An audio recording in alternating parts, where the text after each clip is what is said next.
Hey everybody, Roll the Lines UK, we're just getting set up here. We are going back to back today, and by we, I mean Ant. I've done fuck all. There we go, how you doing, man? I'm not doing too bad, thanks. You all good? Mm. Yeah, very good. Work has been challenging, as always, but we move. This is just the best part of my week, so Yeah, getting to do these is fun. it is. If I don't choke on my own rum and coke, that'd be great. Oh. I just opened up myself up an iced coffee. I'll get a beer in a minute, but beer and iced coffee. I don't know if that's a good mix, but screw it. Who cares? Just wondering if an iced Irish coffee is a thing. Oh yeah. Oh well, it's just basically Bailey's. It's just whack Bailey's in a cold brew No, not Bailey's. I'm thinking Jameson's. whiskey. Mm. Yeah, but Bailey's it's whiskey and And cream, cream, so yeah. it's technically you got the ingredients there. Just put a bit of coffee in, and you're there. Yeah, so you don't even need milk because you've got Bailey's for that. Exactly. That's a good plan, that. Fuck me. Sorry, everybody. I'm trying to work out what do you reckon Brent's cooking? He says he's listening while cooking. What do you reckon Brent eats? Swan? Swan. Yeah. um, He's an army man. Bit of So wild boar. he's an army man, Yeah. so Yeah, so pig on a stick. pig on a stick. It's a pig on a stick. Pig on a stick. Yeah. Do you know that stupid No, he's not stupid. No, the puppet Jose. guy. Oh yeah, Yeah. yeah. Jeff On Dunham. a stick. Yeah, Jose Jalapeno on a stick. Hey to everyone in the chat, to Lisa De Lorenzo, Marker 301, Brent DeWitt, Carlton Wood, and Never Say Die Design, who says, love and appreciate you guys. Appreciate you being here. Thank you very, very much. And JDC's in the chat as well. Come get a shout out before we start the show. I'm not proud of the name of this show. In fact, I'm pretty sure I've used it before, to be honest. Oh God, what is it? Well, it's a pun, obviously, and Well, Brett. Oh, he's chicken. I told you he was a meat man. Adobe chicken. he's a meat man. That's harsh. Can't call him Meat that. man.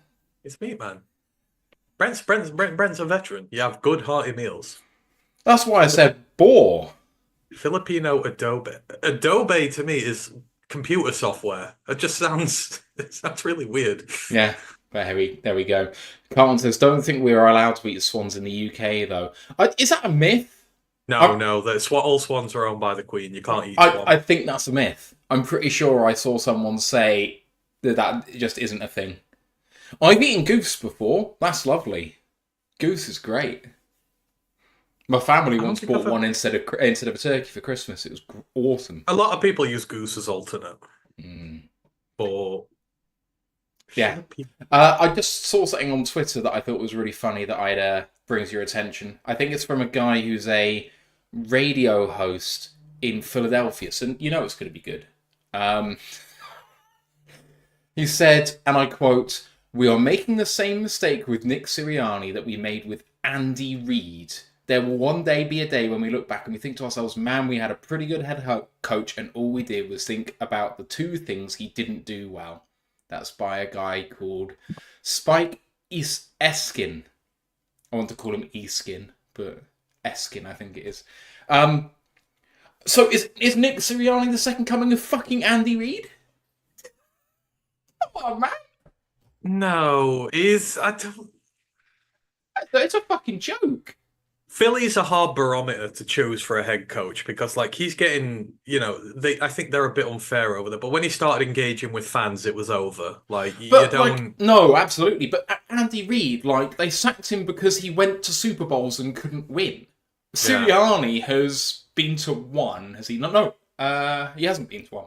He inherited a good team, and he's done quite well with it, and then got progressively worse. Bounce back year this year, but I think they're succeeding in spite of him. Whereas with Andy Reid, it's just he's just unlucky. Yeah, and he's come up on a generational quarterback. Yeah, but that helps. The scheme helps them. Like, he's not always had good ones around there. It's hard to go back to back. So, yeah, I don't. I don't know. I don't get that gig with him.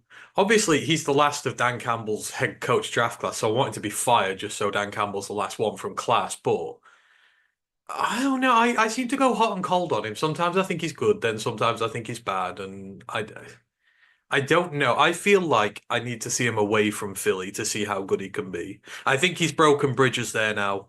It feels like he's burnt bridges, and he's just not going to get there. I just can't stand him. Like, when I watch their offense, I kind of think it only works, and I've heard this in several different places as well, it only works when Saquon breaks his first big run. Until then, they don't have an offense. And it's like, if you're succeeding just because you have a generational talent at running back, not because the scheme's any good, not because he's doing anything funky, but just he's getting going, and now suddenly it's, oh, we can throw the ball now because that's opening up stuff for us, and suddenly we can run the ball now. It's like, so you're succeeding because you have talent and not because your scheme's good. Whereas you look at the teams that do well, like Kansas City succeed because they have good players who are schemed well. We're succeeding because we have good players who are schemed well. If you only have one of those things, you can make a run deep, but you're probably not going to run off consecutive playoff games because one day you'll run into a team that's just doing both well, and well, then you shit out of luck. I mentioned this the other day. It feels like with the really, really good teams, they have their own identity as to who they are and what they are. Like the Patriots back in the day, they were 45 pawns and 8 queens, as in a chessboard. Like they had so many players who were just disposable and who could come in and do a job just because they were so fundamentally and soundly trained. They were trained better than anybody in the league, and all you needed was a few guys to take them over the top. But they were known for just being, you can just plug and play anybody and make a good player out of them. That's who they were. The Chiefs, they're magicians. Like the stuff they do on offense, the way they keep you guessing, the way they keep adapting the game, and it's never the same. That's their identity as a team and why they keep winning all the time.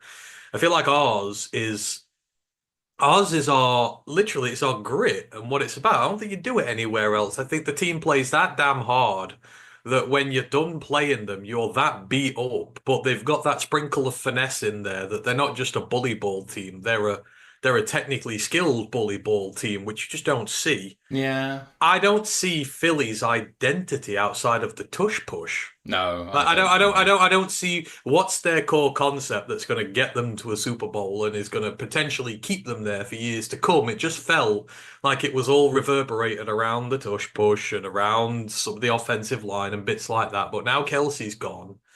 They've not, it takes time to replace, but I don't see that identity there for them to get there and do it.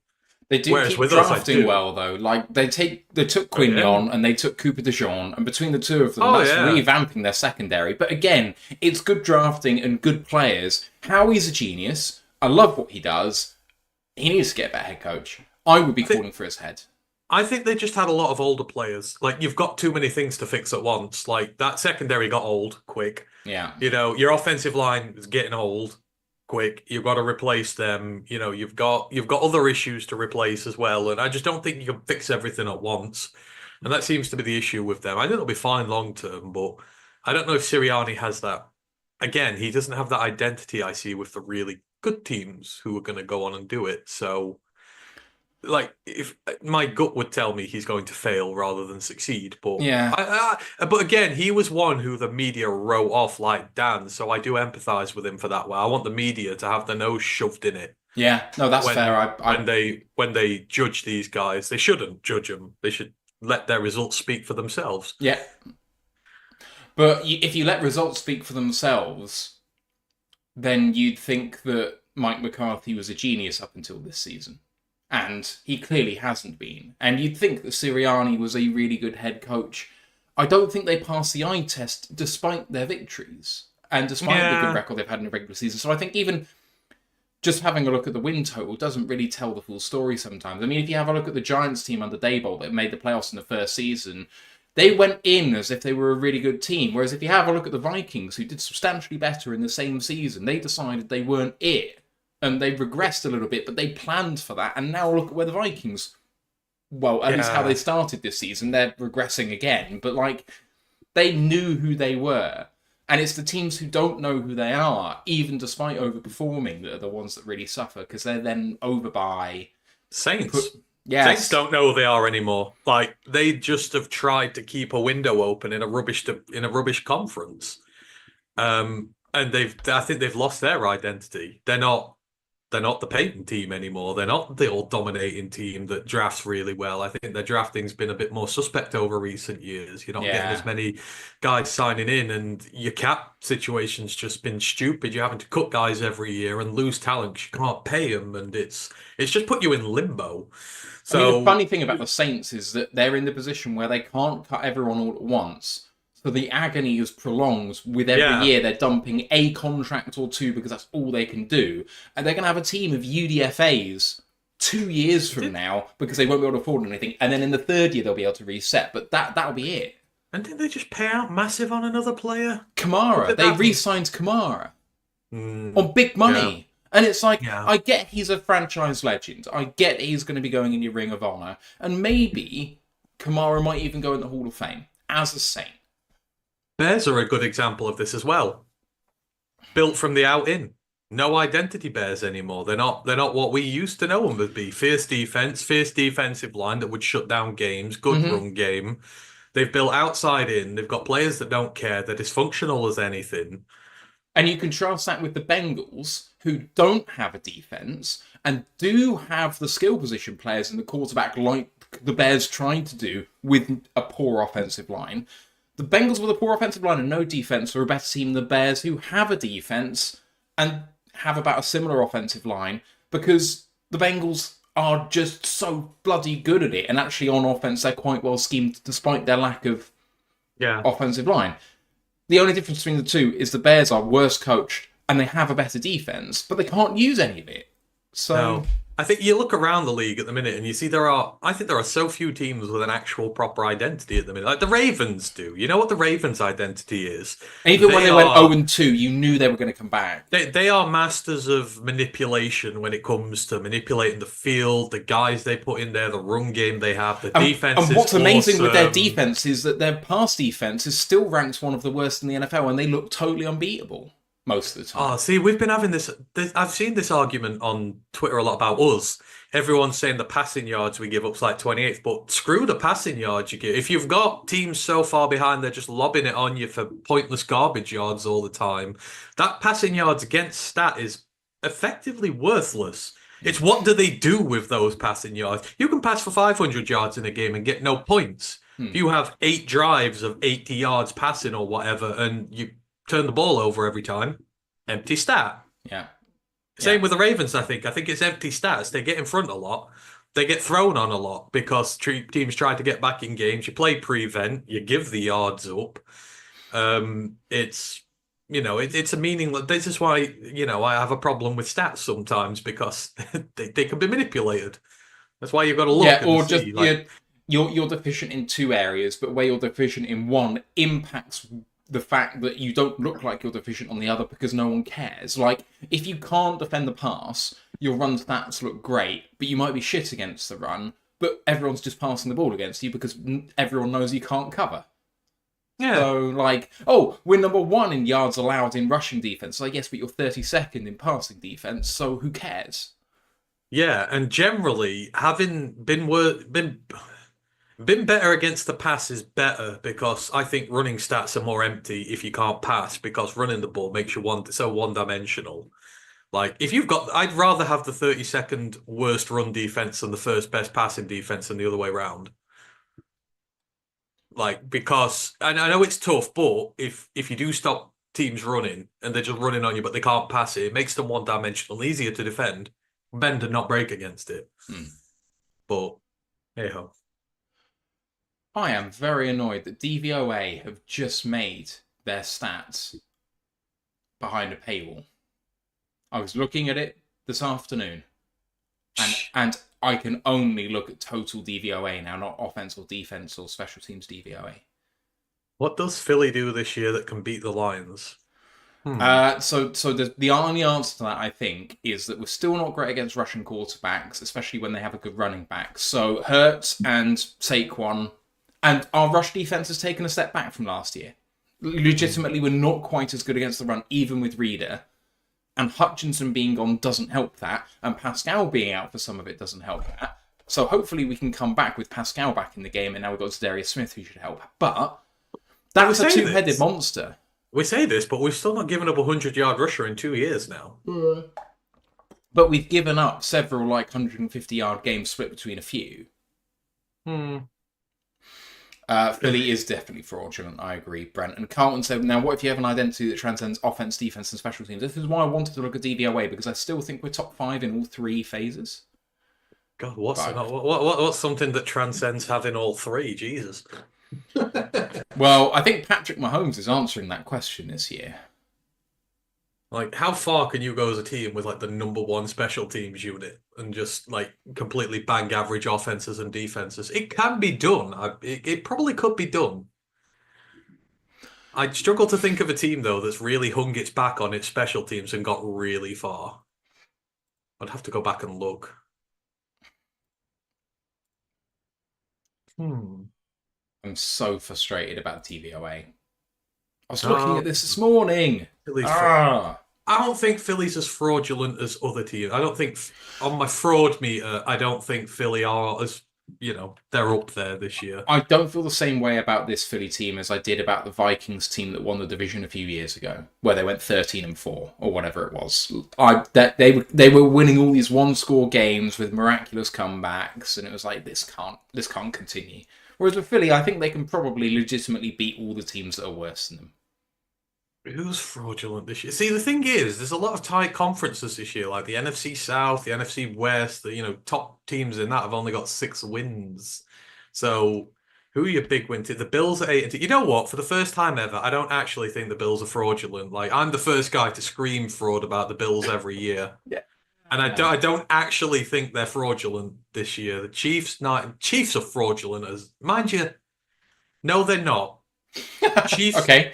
The Chiefs know how to win games by hook or by crook. That is a tell. That's what we've managed now. That last game proved we can win by hook or by crook. I think there's a fine line between fraudulence and knowing how to win games differently. I could really piss you off with the one team that I think is a fraudulent team. Oh, you're going to say Steelers. Right, I've proven you wrong on this many times. No, but the thing is, the reason why they're fraudulent to me is just that they're not quite as good as their record. Mainly because they're not great at running the ball and they're not great at quarterback. What?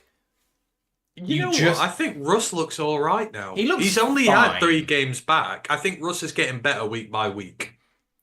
I think that will click into gear very soon. I think the Athletic Football Show said that he was going to break the record in a season for total EPA on 20-plus yard throws, because it's basically the entire offense is just go ball to Pickens. And that's it. Go ball to Mike Williams, go ball to Pickens, go and get a 50-50 for me. And he's just going to blow the league away by just chucking it. And that's why I say it might not work, because what happens if you come up against a team that can actually defend that? Yeah, you are a bit one down. You do need to run it as well. So and Jalen Warren's a good running back, and Najee Harris is okay, but that offensive line still isn't good. What else is there? Ravens 7-3. They're not frauds. Texans. I didn't know this, but someone sent. I don't know if you saw that email someone sent us. I didn't actually watch it yet. No. With the link to that. They've not scored a touchdown in the second half in 4 games. 4 games? I thought it was 3, but that's still mad. 4 games they've not scored a touchdown. That is crazy. We used to complain about Ben not getting third quarters right. Skoranek can't get... Not Skoranek. What's his name? It's similar. Slowick. Not Skoranek. Yeah, Bobby Slowick, yeah. He can't adapt at halftime. I didn't realize it was that bad. Who's on the NFC side? Eagles, Commanders 7-3. The Commanders frauds. Yeah, they're not worthy of a 7 win. I don't think the Commanders are fraudulent right now.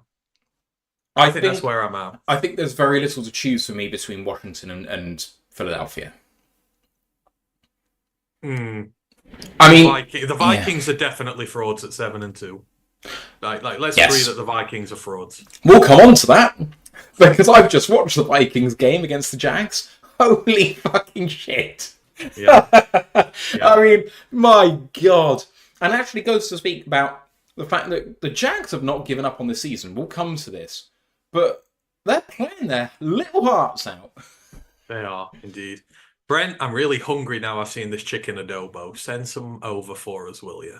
Looks really nice. Chicken adobo's great. Right.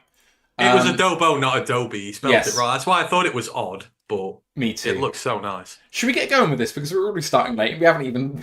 Yeah, we should. Yeah, probably should. Right, here we go. Recording in progress. Welcome to another edition of the Roar of the Lions UK podcast, episode 306, Return of the Mac. My name's Matthew Turner, alongside Anthony Fitzpatrick. How you doing, man?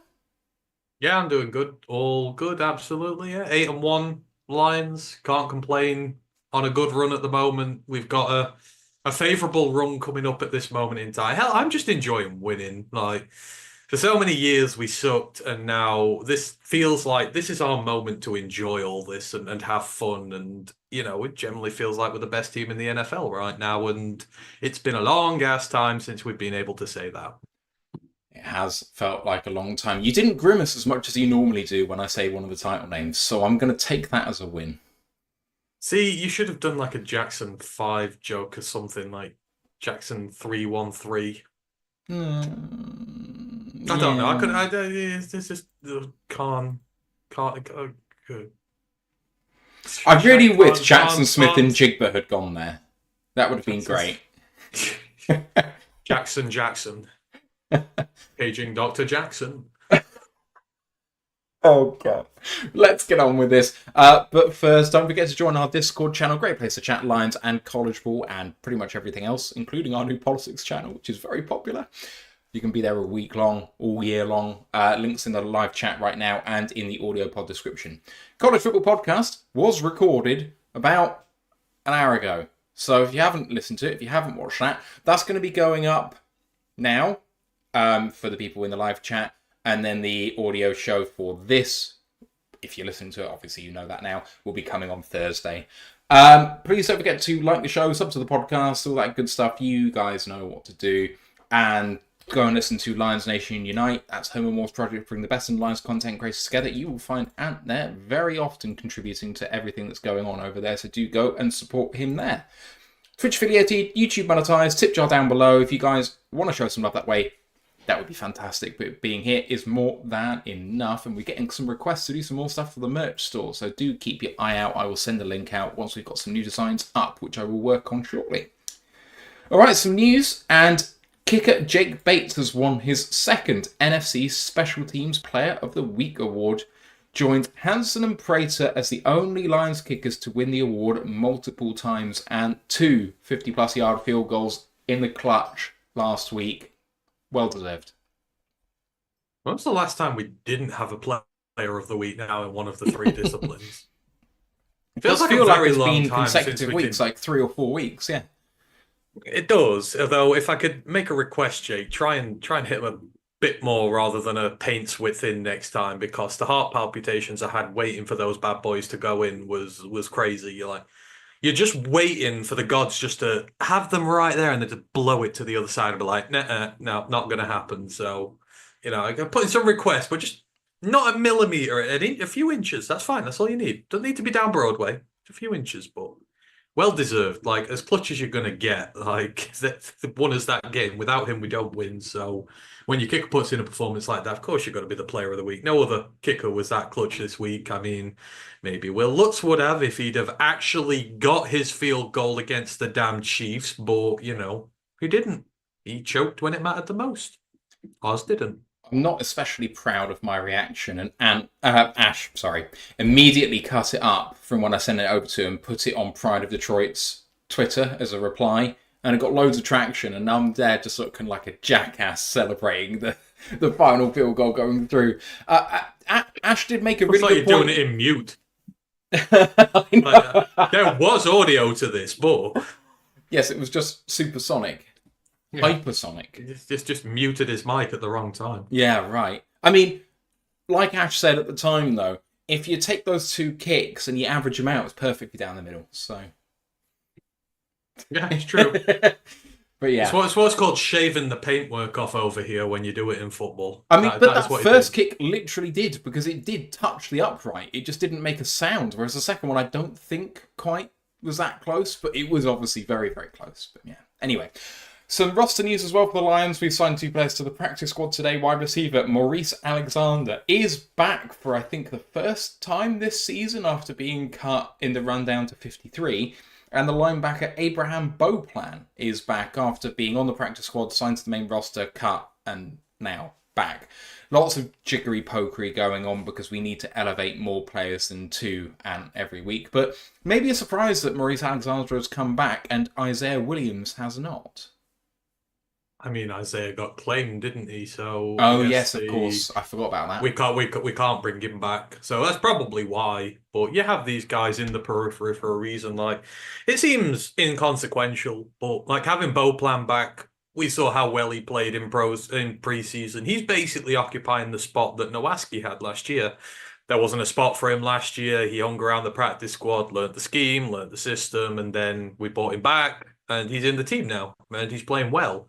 And I would expect if the same opportunity arises next year, if we need a bit of linebacker depth and he's around here all year and he's got a year worth, we might see him in the team. So these are not just pointless transactions anymore on our practice squad for a lot of the time, like they used to be. But there's a purpose behind each and every one of these players now. We need help with returning. Maurice will be up into the team. If we've got linebacker depth issues, I would be quite happy bringing Beauplan in because, again, he knows what we're about. And the team trust him, and they trust these guys to come in and do a job. So it's nice to have them back and have them ready if we need them, because depth is critical. Carlton Wood has just reminded me as well that I didn't say that the defensive end Isaiah Thomas is back as well. I think that was earlier in the week and I just missed it, but there we go. Never mind. Did he finish playing for the Pistons in the week? It's going to be that joke every single time we mention his name, isn't it? I love it. I mean, it's not as good as he... It's on the bingo card. We've still got long snappers and Trey Flowers to go yet, so the bingo card is not full.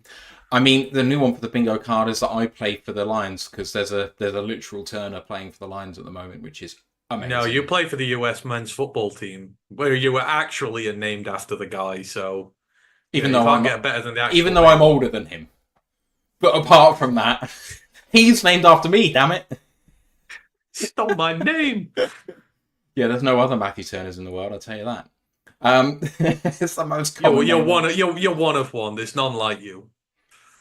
Yeah, I'm not sure that's the best thing ever, but never mind. There's still one spot on the 53 to mention as well. So the Lions did have a habit of only having 52 on the main roster throughout much of the early part of the season, but we are free to sign someone straight away without having to do a corresponding move. Jacksonville have confirmed that quarterback Trevor Lawrence is going to be out with his shoulder injury, and it looks like he may need to have surgery. That could be his season done. Yeah, I mean, at this point, for the Jags, it's tough. What are you? You're 2-8. Your season's clearly over. Who could have seen it coming? Sorry. Yeah. Yeah, okay. I said they were going to win the AFC South. Well, do you remember what I said? You said they were going to get the number 1 overall pick in the draft. Where are they at the moment? I don't care to know. But they are the number 1 overall pick. Yeah, well, see, this is the thing with Trevor. Because they've got a bye coming up. If I'm Trevor, I'm saying, no, coach, put me back in for another week or two. I want another win, so you're not in that top spot. So, but yeah, for him, it's probably best that, there's no salvaging this season. You can't go to a bowl game in the NFL, so just get your arm right, get ready to go next year. And you know what? Hopefully, if they do get the number 1 overall pick, you can put some stock into protecting him. That needs to be the main thing, because he's not got... They've traded away Cam Robinson. He's gone. It's obvious that this line is not as good as it can be. So if you're at the top of the draft, you can either use the pick on attack, or you can trade it back if someone comes good, and you can get a few more picks in there and you can put a team around him. I would still build a team around him. I think Trevor Lawrence is a perfectly good quarterback if you want to make a deep run into the playoffs, if you've got a good team around him. I would not do what the Bears did and prematurely give up on him and go on a quarterback again. I think this is a good opportunity for them to put a team around it. I still believe in T-Law. I just think he's a bad organisation which doesn't know how to build good football teams, and it's. I mean, you say that, but like in my research on this team, having not really watched them too much this year, I came away thinking they've drafted pretty well. I like some of the players that they have. They've had some real bright spots individually this year. It's just the team overall which hasn't really done it. They're a damn young defense. Yeah. And they've not got the vets to accompany them. That's what I saw. There's a lot of draft picks I like. I forgot Devin White was on that roster, and I absolutely bloody love Devin White. No, is Devin White? Devin Really? Lloyd, sorry. Devin Lloyd. Yeah. I was about to say. Devin Lloyd. Like, and then the other linebacker being Ola Kuhn. I absolutely love that. Like, that's one of the good vets. I love that linebacker room. Chad Mooma's in there. Ventrell Miller's in there. Like, I think they've drafted great for the future, but they've not complemented them with the right vets on that defense. I think that's where the trouble is, but there is a lot to like about it. But if you are going to get the first pick this year, fine. Go for it and give Trevor a chance to do well there. Put 2 high picks into that line. Get some good ones in. You bought Brandon Scherfin, so you're spending some money on it. Go for it. But it's a shame for him. But when one door closes, another opens. And this is a chance for Mac Jones to get himself a job for the future. Because I believe Mac Jones has been treated poorly by the Patriots. And you've seen so many of these reclamation projects coming around now, so I kind of do hope he does well when he's there. I hope he gives himself an opportunity. But yeah, Trevor, just go get healthy, come back next year, go again. Absolutely right. Let's talk Jags then. So the Jags coming to Ford Field, they are 2-8, and as I mentioned, at the moment, getting the number 1 pick in the draft as it stands on strength of schedule. Their expected win-loss total is 3.5 to 6.5. So they are significantly under what would be their expectation, meaning they've got slightly unlucky to get here. I mean, what 2-8 side can say that they've genuinely deserved to be 2-8? Probably not that many, really, actually. Their record so far this year started off with losses in 4 consecutive games at Miami versus Cleveland, at Buffalo, and at Houston. That's a rough start to the season, especially considering where Miami, Cleveland, Buffalo, and Houston were vaunted to be at the start of this year. They got their first win versus Indianapolis, but then they had losses at Chicago, a win versus New England, and then losses versus Green Bay, at Philadelphia, and versus Minnesota. I mean, and just looking at that overall, they hit some teams which got bad before they got bad in Miami and Cleveland. Arguably Houston as well before they lost some of their offensive line. Then they've beaten the Colts and the Patriots, who were not exactly riding high at that time. And then they've had losses at Chicago when they were still kind of in and amongst it a little bit. Green Bay, Philadelphia, and Minnesota. Those are not... That's a harsh run for a team that's kind of a bit fragile, maybe. And the thing that stands out to me, because you think of 2-8 and you think, oh my God, they're awful. 8 defeats, 6 of them by less than a score. This is not a team that's getting blown out every week. This is not a team that has given up and is not competitive anymore. 6 games out of 8 you lose by a score. You just change 2 or 3 of those close games around, and then, you know, you are a team that, especially in that conference, Houston, a 6-win team, you're right back in the thick of it. You know, you potentially get a buy into the playoffs. So the line is very close between being where they are and being where Houston are. So you've got to be careful. And when you come up against these lesser teams, it's not looking at, but it's trying to look at what they do good, or you're trying to find something in there that might belie where they're at. So they fight you close. They may be a 2-win team, but they play bigger than it. Yeah, 8 of those 10 teams they've played have played a tough game against them, and they've not had it easy. So the odds are they're going to give you a tough game over rolling over and having their tummies tickled. Now, traditionally, we play the Jags well. I think this is one of the few uncursable things we've got. They've not beaten us in forever. We just, you know, like we always seem to have who's the other team? Who's the Cardinals? We always seem to have the Cardinals number by hook or by crook, no matter how bad we are.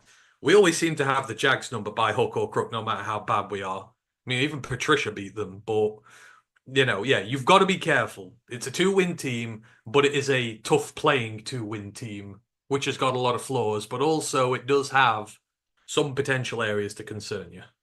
Just on that point, we lead the series 5-3, but we started out 1-3, and then we've won the last 4 straight, so we haven't lost since 2008. Yeah, I thought it's been a long time, and because we beat them when Dan went on his winning run when we were that 1-6 team. They were one of the teams we twonked not long into that big winning run. And under Patricia, we got one over them before the ceiling fell out of that one. It's just, it's just odd how these things. There's no rhyme or reason. Obviously, they're just 5 different occasions, but I always have that little bit more sense of we beat the Jags all the time, so I just believe in fate a bit, especially because it's been stacked against us all damn year. All right, let's get into some of the overall bits and pieces. So the betting, and I'll say the betting line now is totally disrespectful. Jacksonville are 23-4, that is plus 575. Detroit are 17-2 on. That's minus 850 on this game on the money line. That translates to a 14-point spread and an over-under of 46.5. Injury report-wise, for Wednesday, it has come out, and for the Lions, the only did not practice is with Sam Laporta with a shoulder. The signs are not great for Sam as to whether he can go in this game. Hopefully, we do not need him. Decker and Rodriguez are both limited practices. Obviously, that is much better than it was at the end of last week. Hopefully, that's trending in the right direction. Full practices for Broderick Martin and Emmanuel Mosley, which is really important for their rehab. Melifonwu continues his rehab with a full practice, and Zadarius Smith has to be on the injury report because he didn't go last week. His injury is called personal, and he was full practice. I think these might be estimated. I'm not 100%, but there we go. The injury report is very long for the Jags. Only did not practice as Tank Bigsby, the running back, who's been absolutely excellent so far this season. All the others are limited in practice, apart from Keelan Robinson, the running back, who's full practice. All of these are limited in practice. Tyson Campbell, corner. Ezra Cleveland, guard. Gabe Davis, wide receiver. Dearness Johnson, running back. Blake Hance, offensive line. Josh Hines-Allen, defensive end. Brandon Scherf, guard. Mason Smith, defensive tackle. Brian Thomas, wide receiver. And Daniel Thomas, safety. They are all limited in practice. I mean, it's only limited, it's not did not practice, so potentially they're all trending in the right direction, but that is a heck of a long list to be dealing with, not unlike what we were early in the season. In terms of injured reserve, the only one on there of note for the Jags is Christian Kirk, their high-paid wide receiver. He is not on the team at the moment. Let's talk about this team overall and have a look at their depth chart for you guys on the live show. I'm going to bring up their formations now. So, on offense, if that comes up, I've got to turn that off, hang on. Okay, so on offense, they start with Mac Jones at quarterback. Behind him is CJ Beathard, former San Francisco 49er. Running back, they've got Travis Etienne as the starter, according to them, although I really, for my money, think Tank Bigsby has been a better running back so far this season. Dearness Johnson is number 3. Wide receivers, they have Brian Thomas Jr., the excellent rookie. He's been fantastic. Gabe Davis, the high-priced free agent from Buffalo, who's flattered to deceive. And Parker Washington in the slot. Behind them are Tim Jones and Devin Duvernay, who's just been activated. At tight end, they've got Evan Ingram, the excellent move tight end, along with Brenton Strange, Luke Farrell, and former Packer Josiah DeGuara. And then on the offensive line, their front 5 are Walker Little, Ezra Cleveland, Mitch Morth, Brandon Scherf, and Anton Harrison. Behind them, rookie Javon Foster, Blake Hance, Luke Fortner, and Cole Van Lanen. I can never say his bloody name. And I'll just go through some offensive stats, and then maybe we'll talk about the offense a little bit more. I've tried to split up this show a bit more now into offense and then defense instead of jumping around all over the place. So this team is 21st in offense per PFF, 16th by DVOA, and 15th by EPA. So it's regarded pretty similarly as a kind of average offense across the board from all of the major metrics. Mac Jones has only started last week. He went 20 of 31 for 139, no touchdowns, 2 picks, with a passer rating of 47.6, PFF grade of 40.9. Wasn't a fantastic performance in relief of Trevor Lawrence, but it was his first start. Tank Bigsby is the leader as the running back in terms of yards, 95 carries for 519 yards at more than 5 yards a carry and 4 touchdowns, PFF grade of 75.4. Leading receiver, Brian Thomas, as I mentioned, 37 of 56 with 607 yards and 5 touchdowns, PFF grade of 78.4. And Evan Ingram, best tight end, 31 of 42 for 263 and a touchdown and a PFF grade of 73.4. Other good grades in there is just Ezra Cleveland, the guard, so 70.9. And bad grades, there's only one. Gabe Davis, 53.1. On third down, they're 29th. On fourth down, they're 23rd. And in the red zone, they're 12th. So, and what comes to mind when you have a look at that offense overall? What's its defining feature? I'm not sure it has a defining feature. When I look at this team, you see a lot of castaways who have sort of found their home here. They, guys who've kind of been afterthoughts, who are not thought to be the main attraction type thing. I mean, you say Tank's their top rusher, like Tank is great. I love the fact that he's doing so well there. No one gave him the time of day when it came to the draft with Tank because people just thought he's small, he's rushed the ball 500 times in college, his tread's gone, he's got nothing to offer in the NFL, which couldn't be any more from it. These workhorses have something to offer, and he's the guy. He will just batter at you like a bulldozer until you break open, and you've seen him do so well with this team. Like, no one else would take a chance on him. They have, even with Trevor Etienne in there, like Travis Etienne, sorry, they are... he has earned his respect in that team. Like, he's earned his way up the hard way. He's earned his reps. He is a very good player. And now with having Travis Etienne in there and Ernest Johnson, I don't think he did that bad when he was back at Cleveland. Like, he did well. It's a good rounded room. But again, it's guys who've kind of been forgotten about or ignored because Etienne had all the hype and then people have kind of just gone off him. But, it's a good, steady room with Mac Jones. I mean, he'll get better with reps. Like you said then, it's his first game back. Like, the more he plays, the more confidence he'll get, the more he'll be, ingrained into the scheme. So you wouldn't expect him to have such a bad game again. You'd expect him to be a little bit more there going forward. And then you look at the skill players, like Evan Ingram wasn't paid by the Giants. They take him on there, kind of maybe a bit of an overlooked player, but we know how good he can be on his day. He's a really damn good tight end. He's got a decent room behind him as well. And then the receivers, it's kind of the same. Gabe Davis never really got his flowers at Buffalo because he just had much fancier names around him, but he did a lot of the hard, dirty work there for them. Same with Parker Washington at Pittsburgh. The same with Duvernay at Baltimore. Like, Duvernay's a dangerous return man. He's got a lot of speed about him. This is... I would almost label it the collection of misfits. Even Brian Thomas Jr. People said with Brian Thomas, he's got an attitude issue. There's some people who didn't want him because they thought he had a bit too much of a chip on his shoulder, and he's got a point to prove. But for his money, I think Brian Thomas has looked pretty good this year. So that kind of feels to me their identity. You even look at it on the offensive line, like Bills didn't want to pay Mitch Morse on there. Walker Little has been disparaged a lot. I mean, he's not the greatest guy in the world, but he's actually done all right since taking over from left. He's certainly doing no worse than what Cam Robinson was doing there for them. It just, what is it? The old curiosity shop with just a load of little misfits and that in there that are playing decent. Like you said, they're a mid-tier NFL unit. They're pretty mid in all their aspects, but they can hurt you if you overlook them. So, like, it's. Again, there's no massive stars in there. You think, oh my God, like if they take over, they're really going to do us in. But at the same time, collectively as a team effort, they can hurt you. And they've got guys in there with a point to prove who will hurt you if you disrespect them.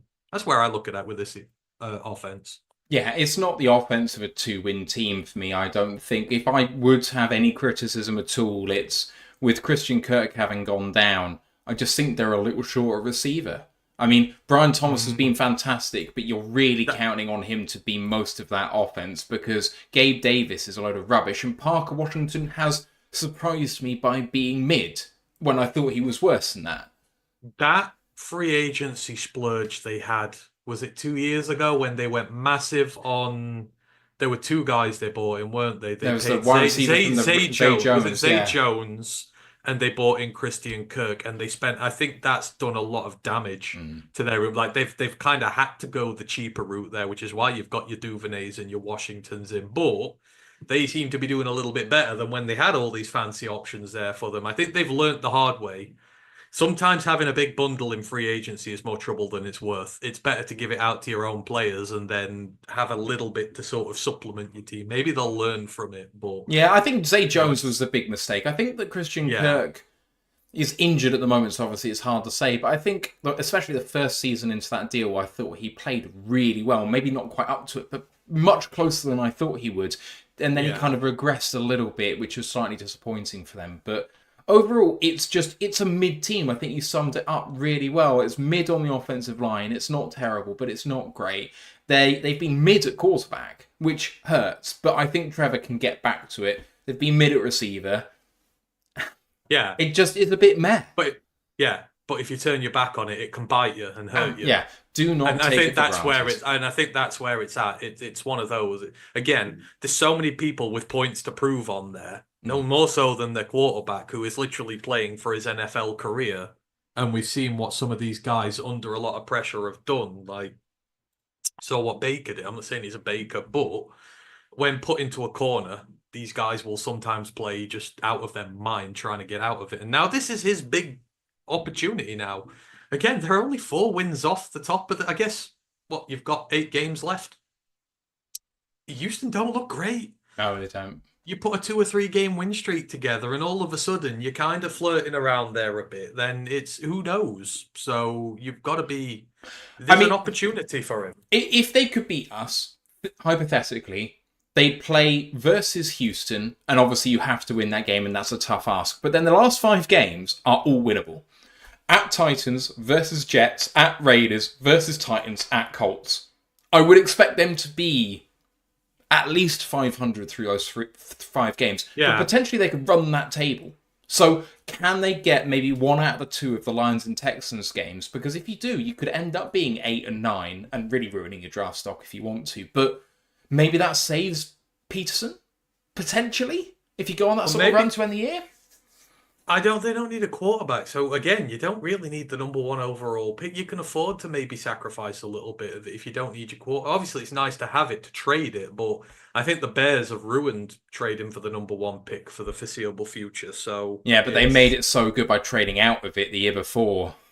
Yeah, they should have done it again, shouldn't they? The Bears. They should have been like, "I'll take another 3 first if you're offering it." Yeah, just keep going. Give us. It's like a game of Madden. You just keep trading the first overall pick for 3 first rounders. You end up with like 10 picks in the first round. You're like, I literally can't have all of these first round picks anymore. yeah, you're gonna have to go now, guys. Sorry. Yeah, I'm gonna have to just give away these first rounders because I've got too many of them. I can't afford it. That would be a fun experiment. What's the record for most first round picks that teams ever had before? In one individual draft? Yeah. I mean, if only we had a member of the podcast who was special. I'm sure I should know that. Well, he's going to be off work in 7 minutes, so I'm kind of expecting him to have heard this already and be thinking about it on his walk home. And then in half an hour's time, when he's back, he might even jump on and tell us the answer.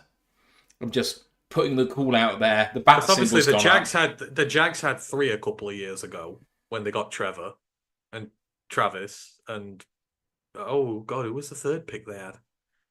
They had Trevor. Did they have was Trevor and Etienne in the same draft? I think it was. I think they went quarterback, running back. I can't remember who they went for their 3rd pick. The New York Jets hold the record for the most first-round picks in a single draft in 2000 with 4. Oh, wow! What? And I bet out of all those, they were all busts given their draft history. So in 2000, the Jets had 12. Hang on. How the hell did they get that many picks? Who did they trade for them? They must have traded somebody to get that haul. This is really bugging me now. Oh, we can come back to it later. We're on Jets. Yeah. It can be for our post absolutely. All right. So just some observations from last week's game about the offense. So on Mac Jones specifically, he's best when he's getting the ball out of his hands quickly, when he's kind of acting on instincts rather than being given time to think about things. He's hard as nails, though, not scared to scramble, even though he's really slow. And, him being immobile was one of the things that was said about him during the draft process. If he sees room to scramble, and if he's got a third down and mid and he thinks he can get it, he will lower the shoulder and give everything to get there. So in this game, it was 3rd and 6 or 3rd and 5, saw the room to do it. He got stopped a yard short, but he put the shoulder down and managed to dive forward through a linebacker to get there. It was really impressive. Ended up losing the ball, but he was down by contact for the first down. His deep balls, when he needs it and he's going for it, they are terrible, though. Like, they hang up there. He's a bad decision maker when things are up against him, so the interception late, he threw it straight to a cornerback who was just in front of the receiver. And it was kind of a need to have it situation, but it was so poor. It just was frustrating. But the thing is, if you get him throwing about 10 yards deep at the sidelines, he's fantastic. Throwing out there on the edges, he looks really, really good. So, it's about trying to put him in positions where he's throwing the balls he likes to throw to win, I think. In the running game, ETN and Bigsby are a great 1-2 punch.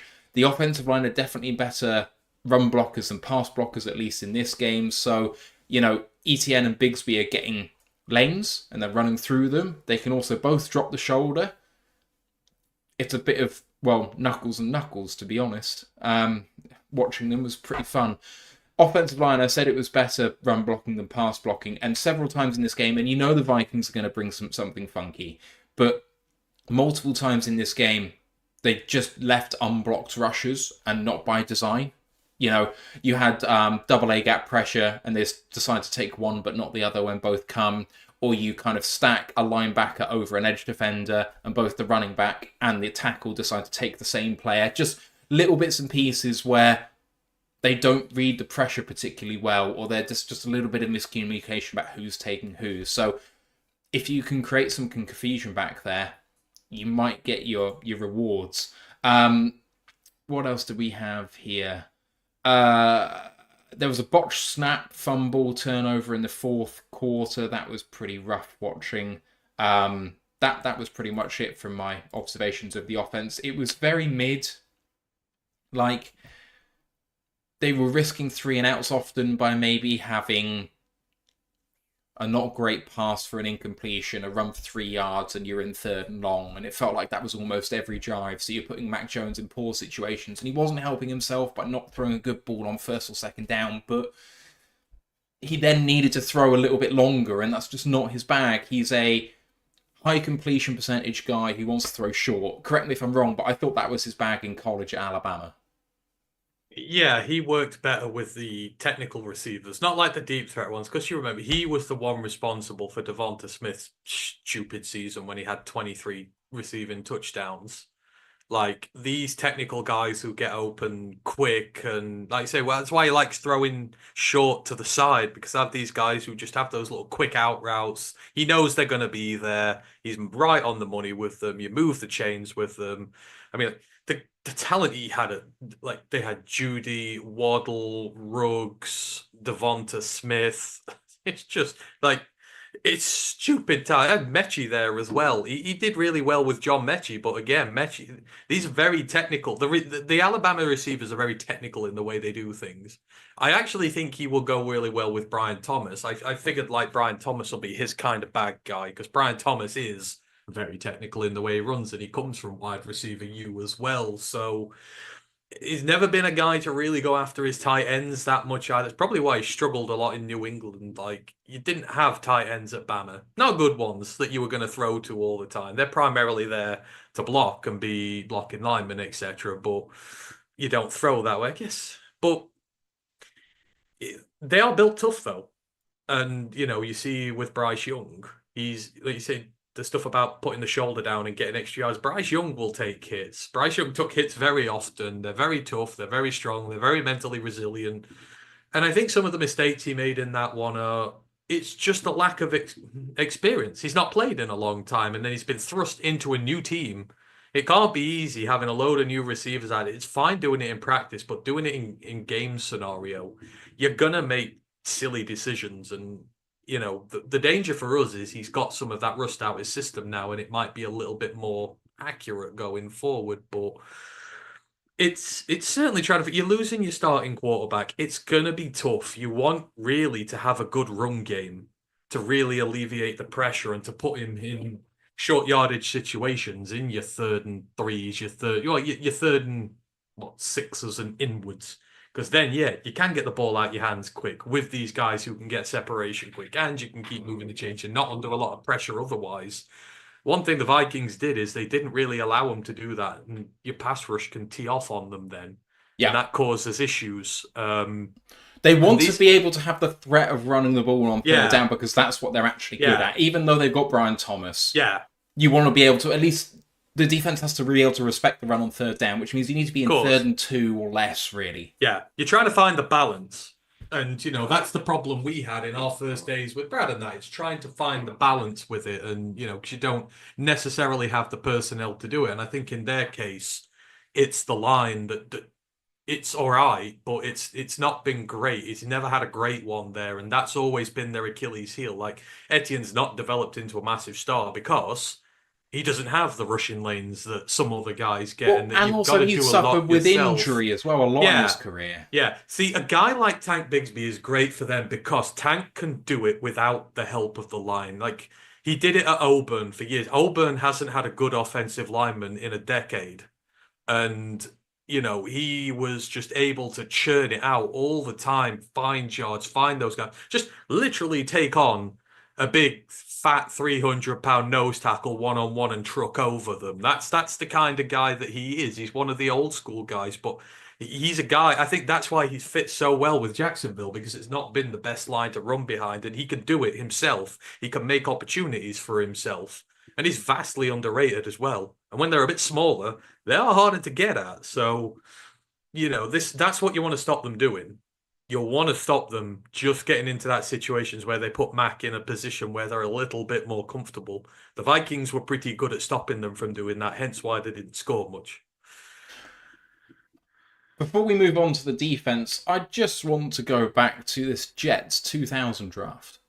They did have 4 first-round picks at pick 12, 13, 18, and 27. Bloody hell. Yeah. Defensive end Sean Ellis at 12. Made 2 Pro Bowls. And was an 11-year starter. John Abraham, defensive end. Very next pick.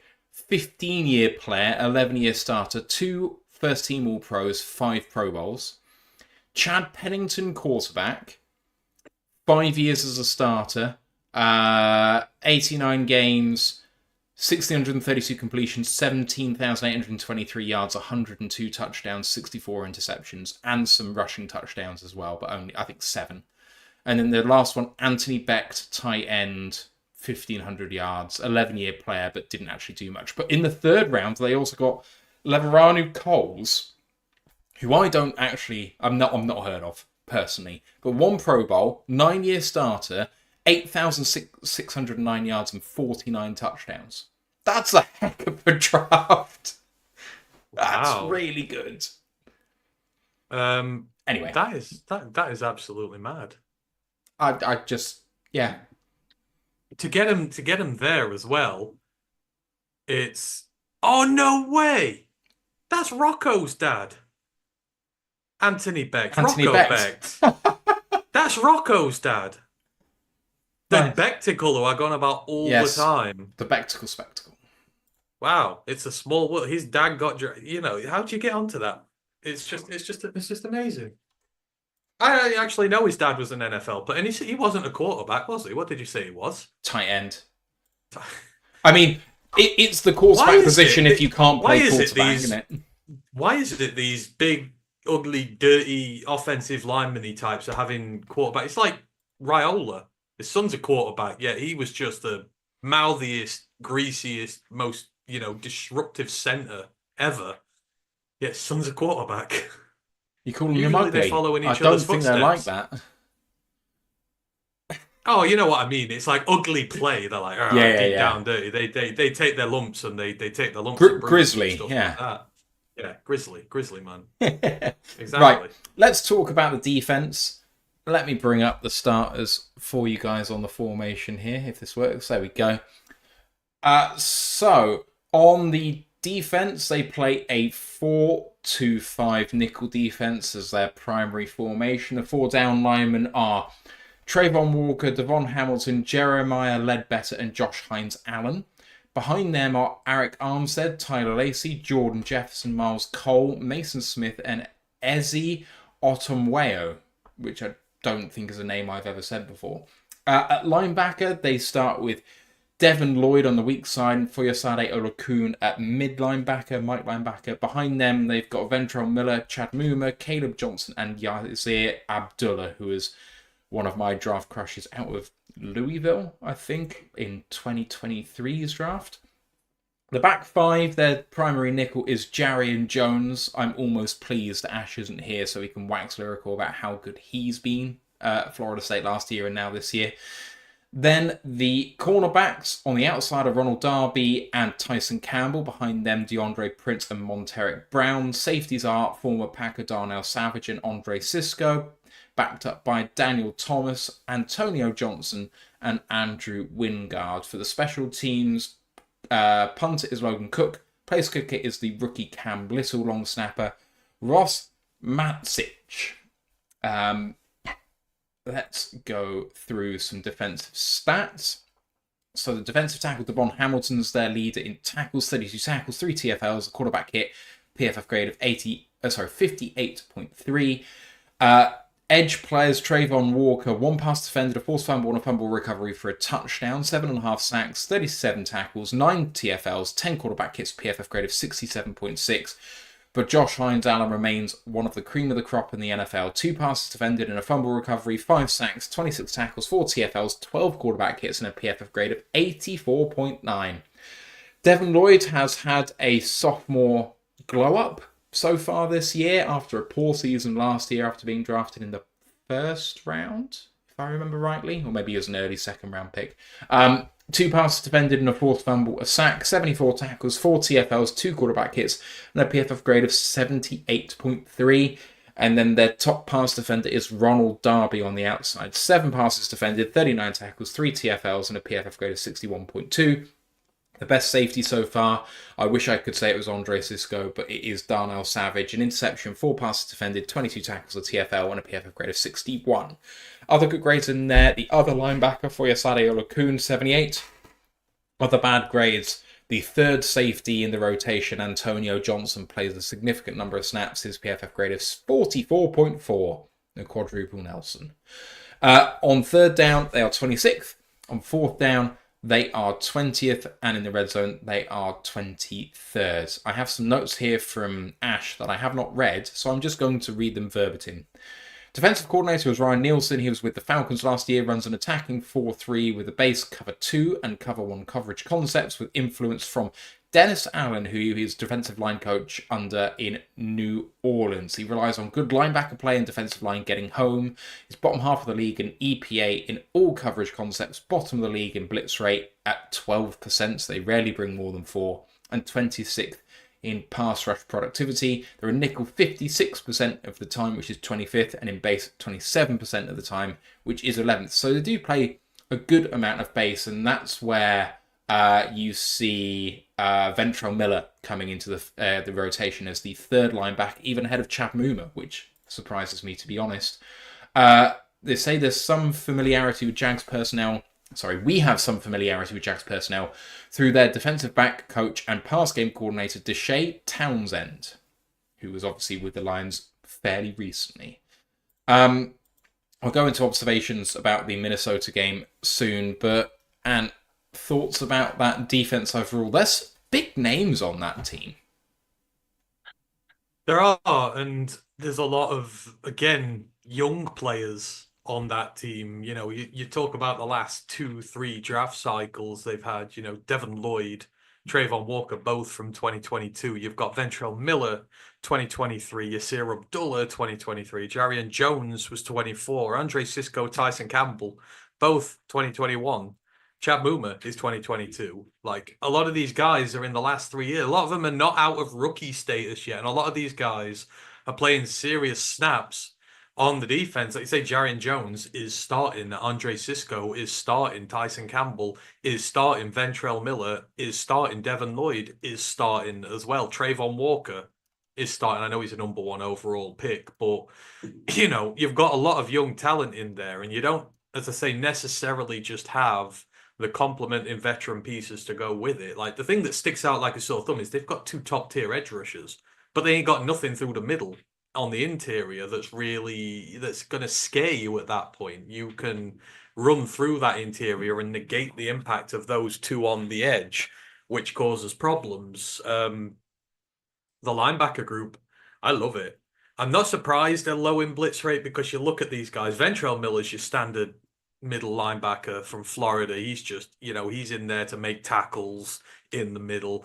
Devin Lloyd doesn't do it all, but he's more coverage in his time there. Chad Moomer did a little bit in his time at Wyoming, but these are just guys who are going to stand and deliver and create a concrete wall in the middle of your defense, who you're not going to bring up too often to go and rush after the quarterback. So there is obviously the identity there with them. I love the group, and you put Oluokun in there with them. I think that is the one unit where they have some parity, and it's the one unit where they do play well. You say some of these guys are grading really well this year. They are, you know, stopping things when the defensive line crumbles a bit, and they're providing a good second line of defense for this team. Again, there's so many close one-score games with this team. This defense is not allowing games to get out of reach of them. And you've got good players in the secondary as well. But again, just so many of them are young. And the vets you've got around, like Darnell Savage, he's been fine. Ronald Darby, he's been fine. But they're not Carlton Davis like we have here for our youngsters. You know, they weren't like CJ last year with our youngsters. There's no star names in there, just to sort of complement all this young talent they've got knocking around. And I think almost a lot of them are just learning on the job at this point.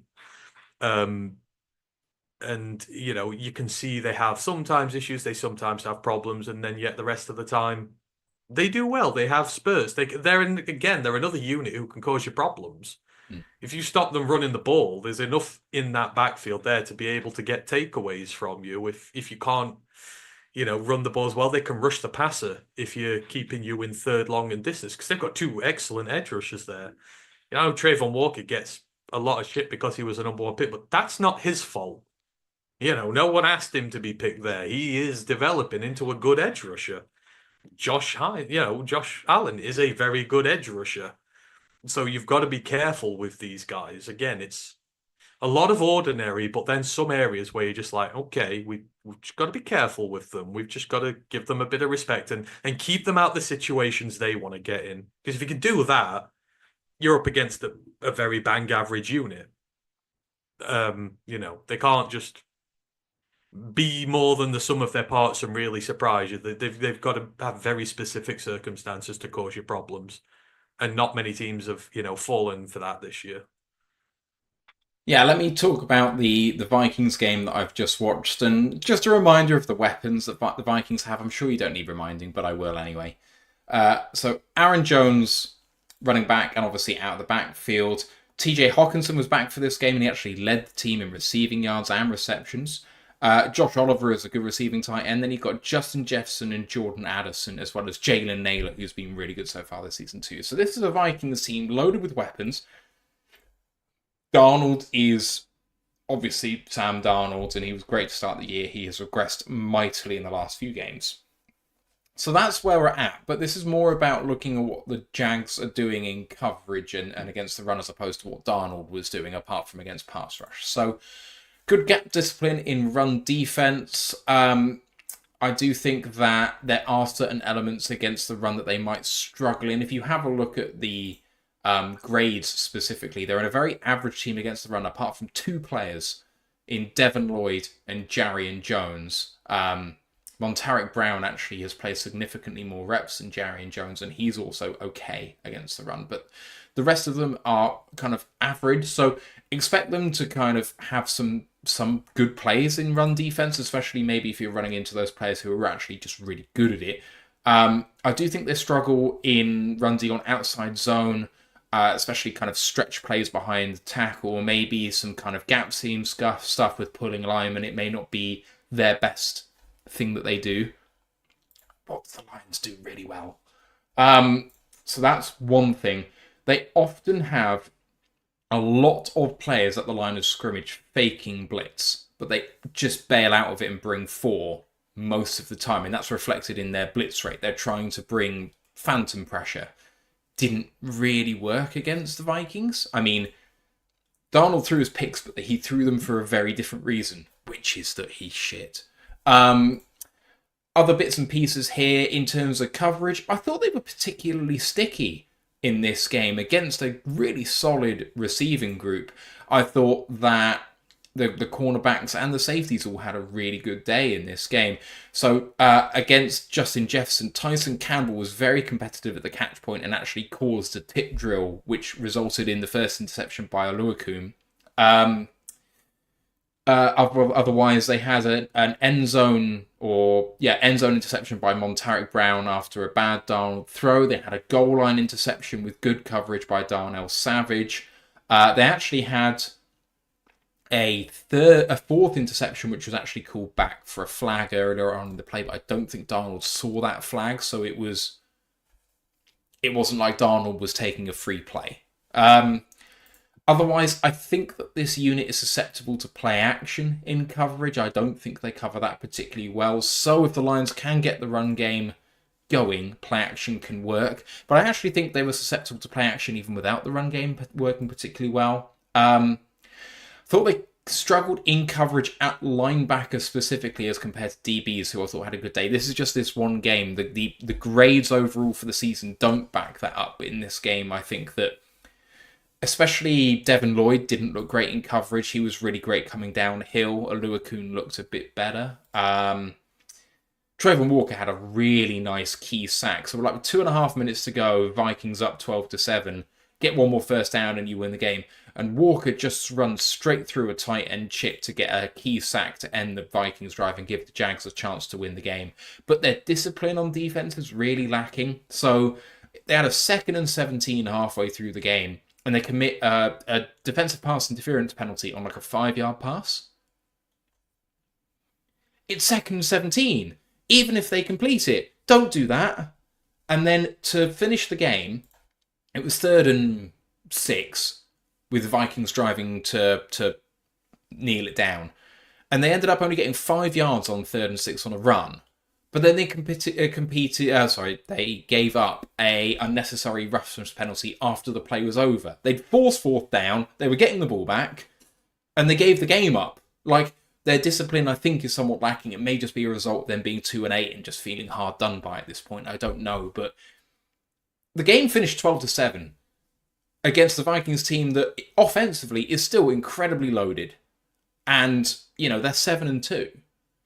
So the fact that they held this Vikings team to no touchdowns and only 4 field goals, I think is an absolute credit to this defense. Just to talk about special teams briefly, their punter is very, very good. Big leg, good in hang time, good in coverage. There will be a chance for Khalif to return it, but he won't have too much room. So I wouldn't expect a return touchdown in this game, but I don't think it will be like last week where he had basically no chance all game.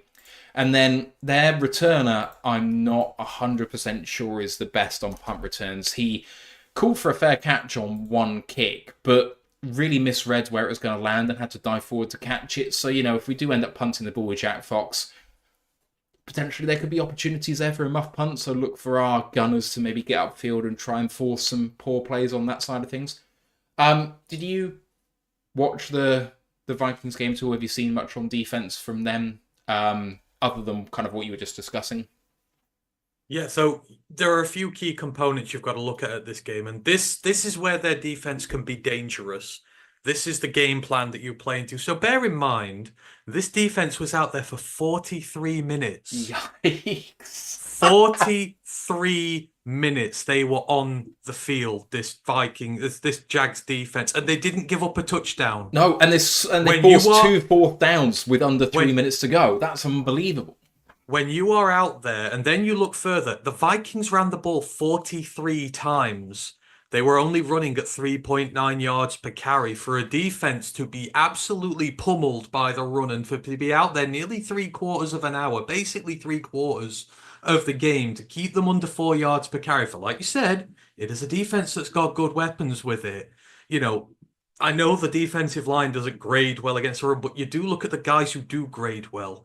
The linebackers, the secondary, guys who can come up there. Devin Lloyd had 18 tackles in this game. Aluakun had like 12. They combined for 30 between them. They have linebackers who can go and go and go. If they get put under pressure, they can keep going and they will keep coming at you. And you've got to respect what they can do to you. That's why that when you're running at less than 4 yards per carry, that allows the pass rush to get their 22 pressures on the day for their edge rushers. You know, I know they only got the one sack on there. But it means they get the ball out of Darnold's hands and he's panicking. What did he do? 3 interceptions.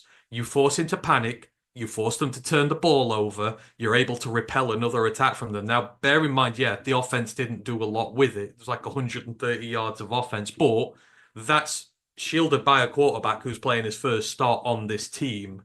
You've got to take that into account there. But if they need to beat us, their defense has to have an absolutely great day. And whilst it lacks the stars, it is capable. And it has just shown in this game that it is capable to give up just 4 field goals in 43 minutes when your team is not staying on the field and you're just getting battered again and again and again. And you're against Aaron Jones and, you know, you're against Cam Akers. And we've seen these guys take teams apart just by themselves, by running tough and running hard.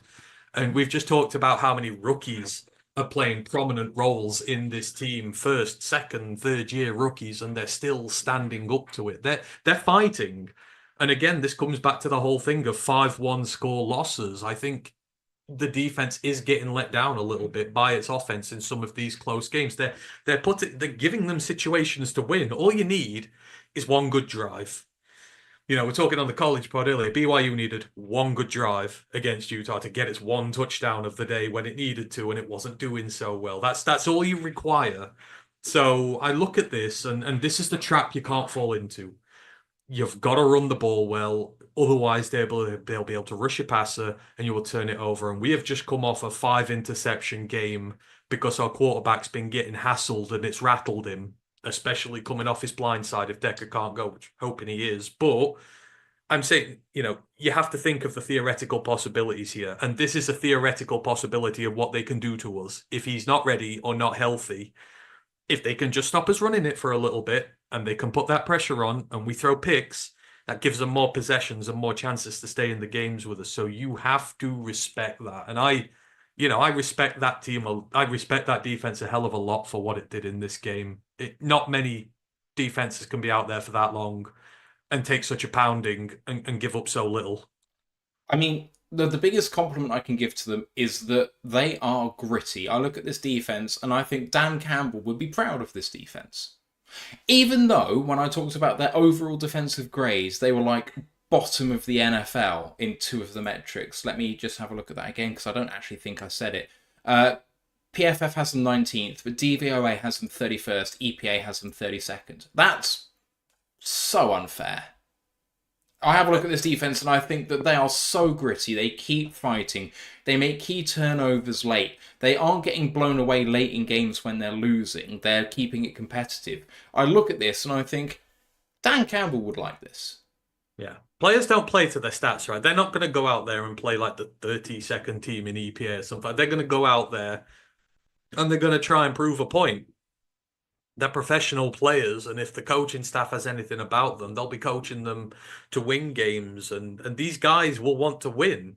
They don't want to lose. They didn't get to the NFL just to lose every single week, and you can see that. Like, even when it was painfully clear the offense was just doing absolutely nothing for them, the defense is like, okay, we're just going to go out there and we're going to drag this team by the scruff of its neck, and we'll do what we can. And all it would have taken in one of those games, if one of those 3 interceptions goes for a pick 6, they win. And they've shown that they are capable of, you know, having a rear guard movement where they all just come together and fight like hell. And those are the toughest teams to play against. They're the ones we struggle against. The Bucks, we struggled against because they're like that, but they've got the playmakers to back it up. But, the Texans, they do play tough. They play better than the sum of their parts. I know they're not good this year, but they're disrespected. This team is getting disrespected heavily, and they'll be using that in that room. They'll say, look at this. Look how little we gave up. Look how much pressure we came under. We gave up 12 points. We ain't bad. We're a good unit. We're going to pull our weight. The spread for this game is literally more points than they conceded last week. Yeah, and this is why I don't, betting is fine, but this is where I have no worries with our team. I know that Dan ain't going to go in there with the mindset they're a 14-point favorite. Like, we were 21 points up against Tennessee, and he's putting his defense out there for a possible fake punt. He's respecting his opponents. He will Jared Goff plays into the fourth quarter. Exactly. Just in case. Like, momentum's a real thing. Sorry, Jeremy, but okay, the greatest part about this is that Texans game. It's momentum. I said on Twitter, in that fourth quarter, you've got to win every single battle, every drive. We won the first offensive drive. We won the next defensive drive. And you could see it was bugging the Texans that we kept winning and winning and winning. And the momentum took us to the win. And it's the same with everything. You've got to carry that momentum going forward. So it's, Dan will not disrespect them at all. If you give up, if you just take your foot off the gas, you can be bitten and teams will take it personally. That's why we're so good. We didn't let up on the Texans. Screw it. I would rather run up the score on someone, showing them respect and playing as well as I could, than just cruising along 2-up going, yeah, let's just let this one go. That's the true disrespect when you're saying we can't be bothered to play you anymore. I'd rather just keep going at it and say, okay, you want our best, you're going to get our best. And sometimes these big defeats for teams inspire change, and you would hope it's for the better. I know it did with us. So, but complacency is not an issue for me in this one. I will be mouthy and as always and say, we're going to win because we are, but I know Dan and that won't be. I mean, you say about running up the score and giving respect and what have you, and it just makes me think about the Vikings team I was talking about that went 13-4 and won the division with all of those one-score victories. And they had that game against the Colts where they were 33-0 down at half-time, won 39-36. You can be down literally 5 possessions and still win a game. It has literally happened within the last 2 seasons. So you are showing respect to your opposition by going hammer and tong at it, no matter what the position of the game is. And you're showing respect to the game. You're disrespecting the game by taking your foot off the pedal. Yeah. It is a tough industry. You want it to be as competitive as possible, and a team ain't competitive. Like the Cowboys. Just keep beating the hell out of them every week, and maybe one day they'll get the change they need to be a team again. Who knows? But they will thank us in the long run for what we did to them. Yeah.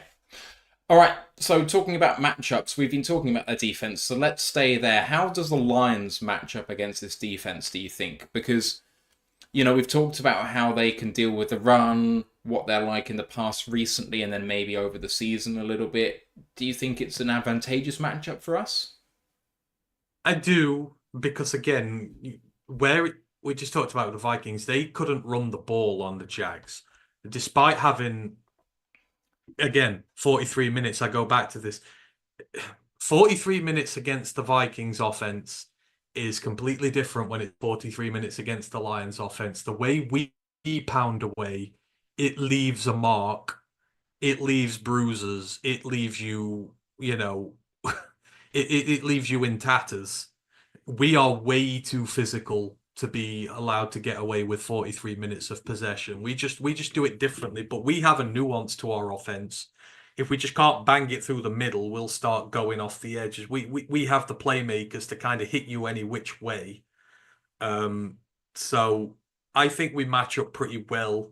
Again, that interior for me, it's not great for them. And you look at our interior line, it's really good. It's healthy right now. We've got our main guys in there.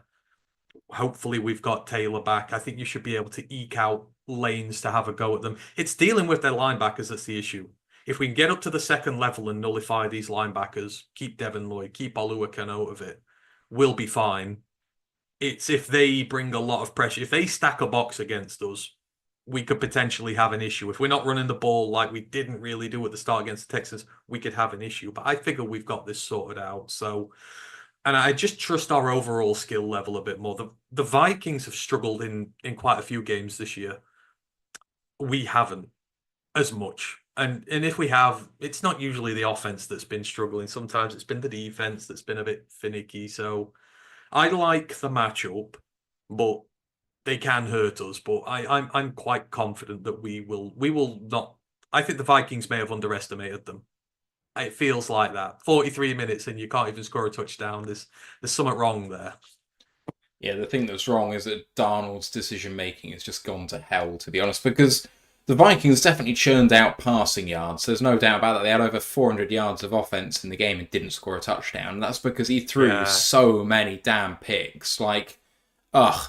Whereas I think the trouble is that's given this Jags secondary confidence.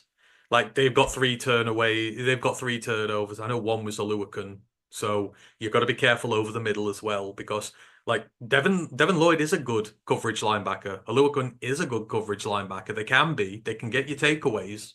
Remember his time at Utah, he's do it all, he's everything. So a confident young team like this can give you jitters if you don't execute properly. We don't want Jared throwing rushed again because we might have issues there. That's the only thing. But I figure if Taylor's back, that should all settle down and it shouldn't be an issue for us, which is why I like the matchup. But at the same time, I can see the weakness that we have against them. Yeah. If it's there to be exploited, there is a route for them to stop us. And it revolves around Taylor Decker. I agree. So there was a question as well by Brent DeWitt that I just want to get to in YouTube. Said, Texans surprised me with their speed on defense. How's the Jags speed overall defensively? Well, I think that this is a pretty damn athletic defense. I think Oluokun and Lloyd are both fairly athletic. Darby, I don't think on the outside is particularly much. Savage is kind of like a jack of all trades kind of guy that's not the most athletic in the world. I think Andre Cisco, not in terms of height, but he was a pretty twitchy kind of player in the safety position. Who else have we got back there? Tyson Campbell, high second round pick in 2021, was twitchy, not developed maybe as much as he would, but fast. They flow to the ball pretty well, I think. You don't want to get in third down and long against this team. It is absolutely key that you do not let Walker and Hines-Allen just tee off on you. So get into your 3rd and shorts, make them respect the run. The fact that we run the ball on 3rd and 5 quite often out of shotgun, I think is going to give them trouble because they're going to want to rush a Parcel in those situations with 4. And so running the ball there could be okay. I think their defensive tackles are weak, potentially, so I'm looking at running up the gut. The problem is their linebackers are good. And so they can fill those gaps. They keep good gap integrity. Can you manipulate them to get space? I think running at some of the edge players could be the way to do this. So I'm actually looking for Gibbs to do it in this game at those edges, off tackle, outside zone type stuff, gap scheme stuff, pulling guards, that sort of stuff that I was talking about before that I thought the Vikings did pretty well. I'd like to see that again from us. And then otherwise, Ash was saying in his notes that he left to me about the fact that they play a good amount of cover 1 along with base cover 2. So base cover 2, run that damn ball. We're good at that. In cover 1, with those outside cornerbacks, man to man against our outside wide receivers, let's have a JMO day, shall we? 1-on-1 on the outside, let's just throw that go ball. Let's push them back. That's going to help us in the run. If they have to come out of cover 1 because they can't cover him, we're going to have a field day in the run. And that's where we're really going to eat. I'm not saying we have to run to pass to open up the run. I think we should be able to do either way, to be honest. But there should be ways to win no matter how they come out of this. So I do think it's an advantageous matchup on this side of the ball.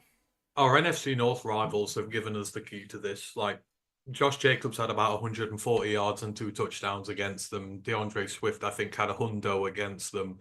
You get your run game going. That's how you put the points up on them. And that's what Minnesota... I know Aaron Jones got like 90, but again, 4 yards per carry. You know, it's... You've got to get big chunk plays on the day, and then that's how you're able to break them open. So, just run the ball well, and you take away the strength. Like I say, in the worst case scenario, how this defense bites you is you don't run it well. So again, one, you've got the edge rushers closing on you quick. And two, you got a hell of a load of ball hawks at the second and third level of the defense ready to pick you off if you are. If you take that out of the equation, if you just run the ball, you keep those edges quiet, you keep your quarterback in the pocket nice and safe, making sensible decisions, their defense isn't able to stand up to it, and you're able to wear it down and do it that way. But the one thing this defense has, I know they said they were shot with speed with it, but it's endurance. They've shown they've got endurance. They've shown that if they need to be out there, if we drive them for 10 minutes and only get a field goal and then they go 3 and out and we're back out there again, they will be no less energetic for it. You can't ground and pound them. You can't just wear them into the ground. You've got to be emphatic with it. You've got to convert your chances against them. They are 60 minutes. They just won't go away. Yeah, they will not go away. You've got to take your chances. You've got to convert. You've got to be good in the red zone. You've got to be good on third downs. Like you have good percentages in those categories. You will be fine. You struggle in those categories, and they're going to keep you in a game. They're going to keep you in a down and dirty game, which is a street fight where you don't want to be at exactly where they want you. And frankly, I think they play football defensively the way that actually matches up okay with us schematically. I say it's an advantageous matchup. I really think that's personnel related. But like the Vikings tried to blitz the hell out of us, or we thought that was coming, and they did quite a bit of that, and we picked it apart. Goff's been excellent against the blitz. So the fact that they just kind of play rushing 4 because they trust their edge players to go and win and play coverage with the back 7, I think works against us. I think that's going to give Goff the most problems that schematically they can give against us. Now, they might surprise us by throwing more blitzes because they don't believe that they can win this game, and so why not just chance it? We have been surprised. I mean, the Vikings blitzed less against us than they have historically against other teams, but they still went for it. Goff loved that. So the Jags will watch the tape from last week, and they will zero in on, absolutely. The Texans didn't blitz much. They will love this. Like they'll just be saying to their guys, they'll be saying, "Look, I know we're on the road, we're 14-point underdogs, but let's watch the tape. What are you guys good at? If you're blitzing 4 and you're getting home, look at how we can get at this guy. We can get takeaways." Like a coach, you've always got to look at the route for victory. And for us, we have to consider what their route to victory is and how can they win this game. Because every team can, and you've got to respect that. And they have the ability. They've got the playmakers on the second and third level to take the ball away if that front 4 rush gets home and gives him problems. And then on offense, you've just got to look at, that's tougher. Like, I don't think Tank works against us. I think we're really good when it comes to bulldozing running back. Yeah, so let's flip it up to the other side of the ball. Let's talk about their offense versus our defense. What does that matchup look like? Because I think it's quite interesting. I mean, the Lions, I think, are the second-ranked defense in football right now. But they got some weapons. See, this is at the point where I take advantage of the fact that Matt Jones is a quarterback coming into a system, and he's obviously a bit rusty, rattled, but he's rusty. And I see there's mistakes to be had there. And I go, you know what? Do I trust my defensive backs against what they've got in their wide receiver core? Absolutely damn right I do. Like, do I want Carlton Davis against Parker Washington? No, Terry and Arnold going up against Brian Thomas? Yeah, I do. I think they can hold up with one another on there. I think you can afford to be a little more aggressive, going and hunting him down and forcing him into errors. Like, our secondary is getting so many picks at this moment in time. Like, our safeties are providing a lovely blanket for the corners to go out and be aggressive. Corners know if they get burned on one, they've got cover.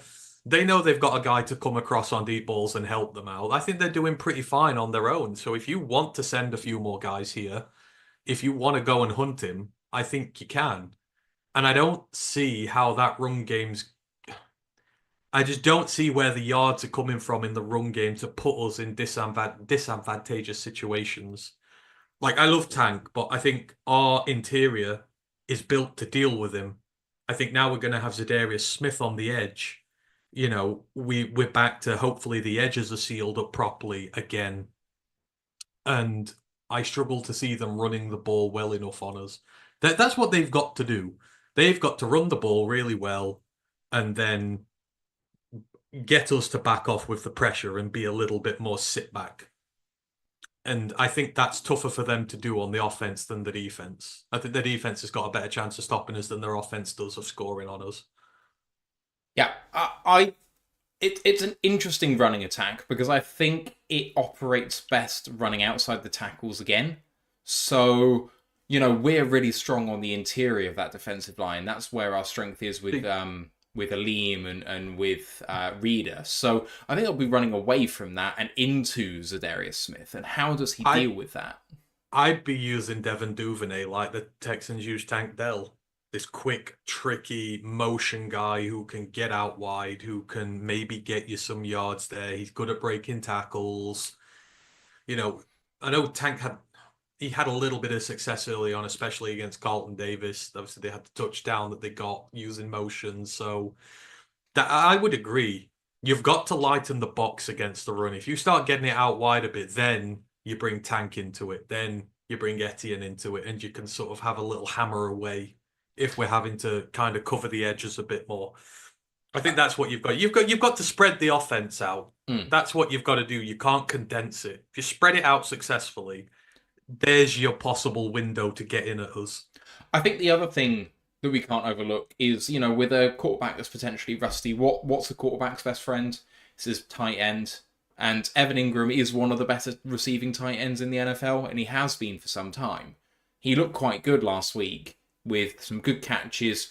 Maybe not the most smart receiver. He had a couple that he actually ended up not coming down with because he didn't get both feet in when he really could have done and that sort of thing. So, you know, but in field, I think he's absolutely brilliant. Not the best blocker in the world, but good.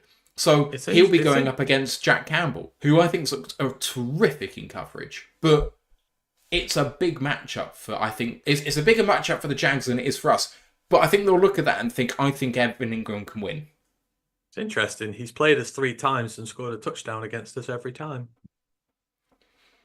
So, I mean, we have historically been absolutely dog shit against tight ends. Yeah, but it's the Giants, man. I think that's back in his Giants days, all of those. Oh, no, 2 was the Giants. 1 was the last time we played him. 2 years ago, yeah.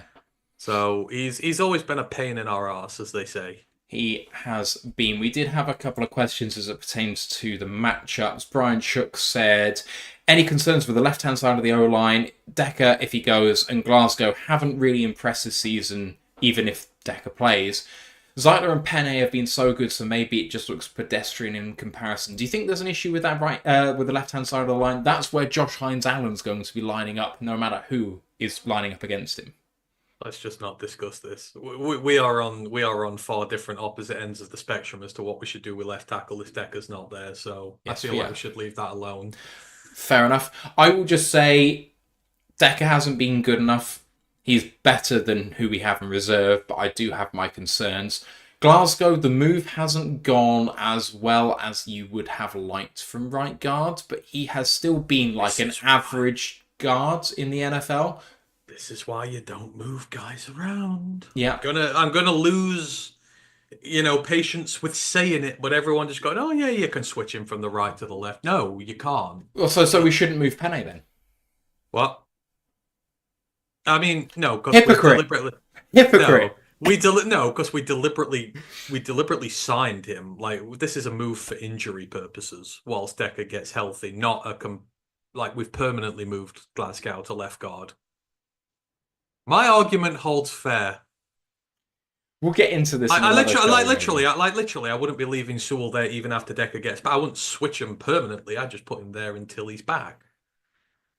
All right, you sit there and tell me that the amount of drives that got ended by pressure off Goff's blind side because he was panicking, the pick on the edge of the end zone, he was throwing it too quick because he sensed the pressure was coming his way, and he made a bad throw, which was obviously off timing.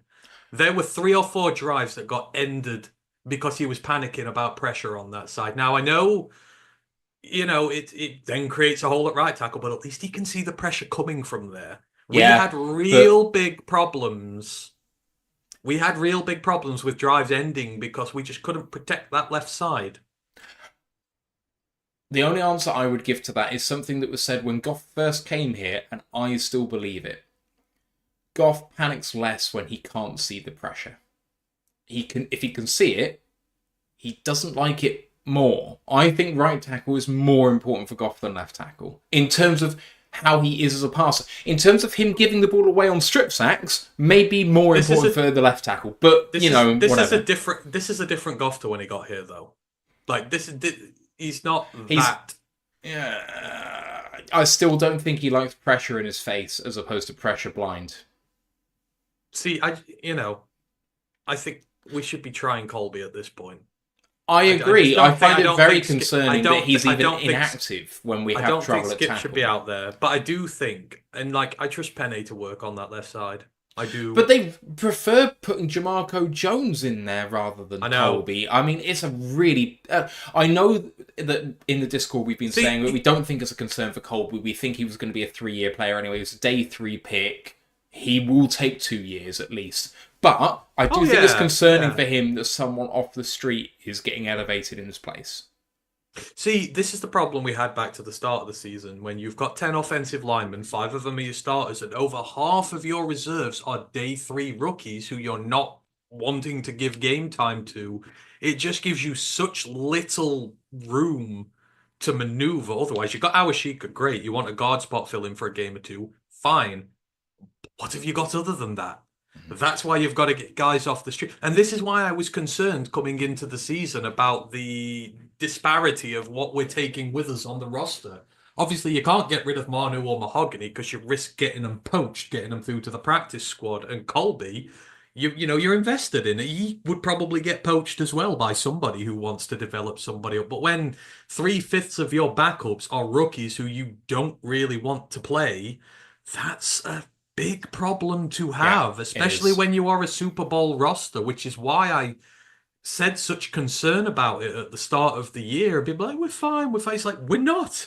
Not unless you're taking 11 linemen and you've got some genuine stuff in there. That the interior, fine, but the tackles, there's nothing. Yeah, there is like nothing. Absolutely nothing, and that is a problem. I mean, Dan Skipper has historically now, we can say for sure, played better at guard than at tackle. He's a better guard and a better 6th lineman than he is a tackle. I'd rather play him at right tackle as well. I feel like if he does play tackle, he plays better on the right. But you're probably right.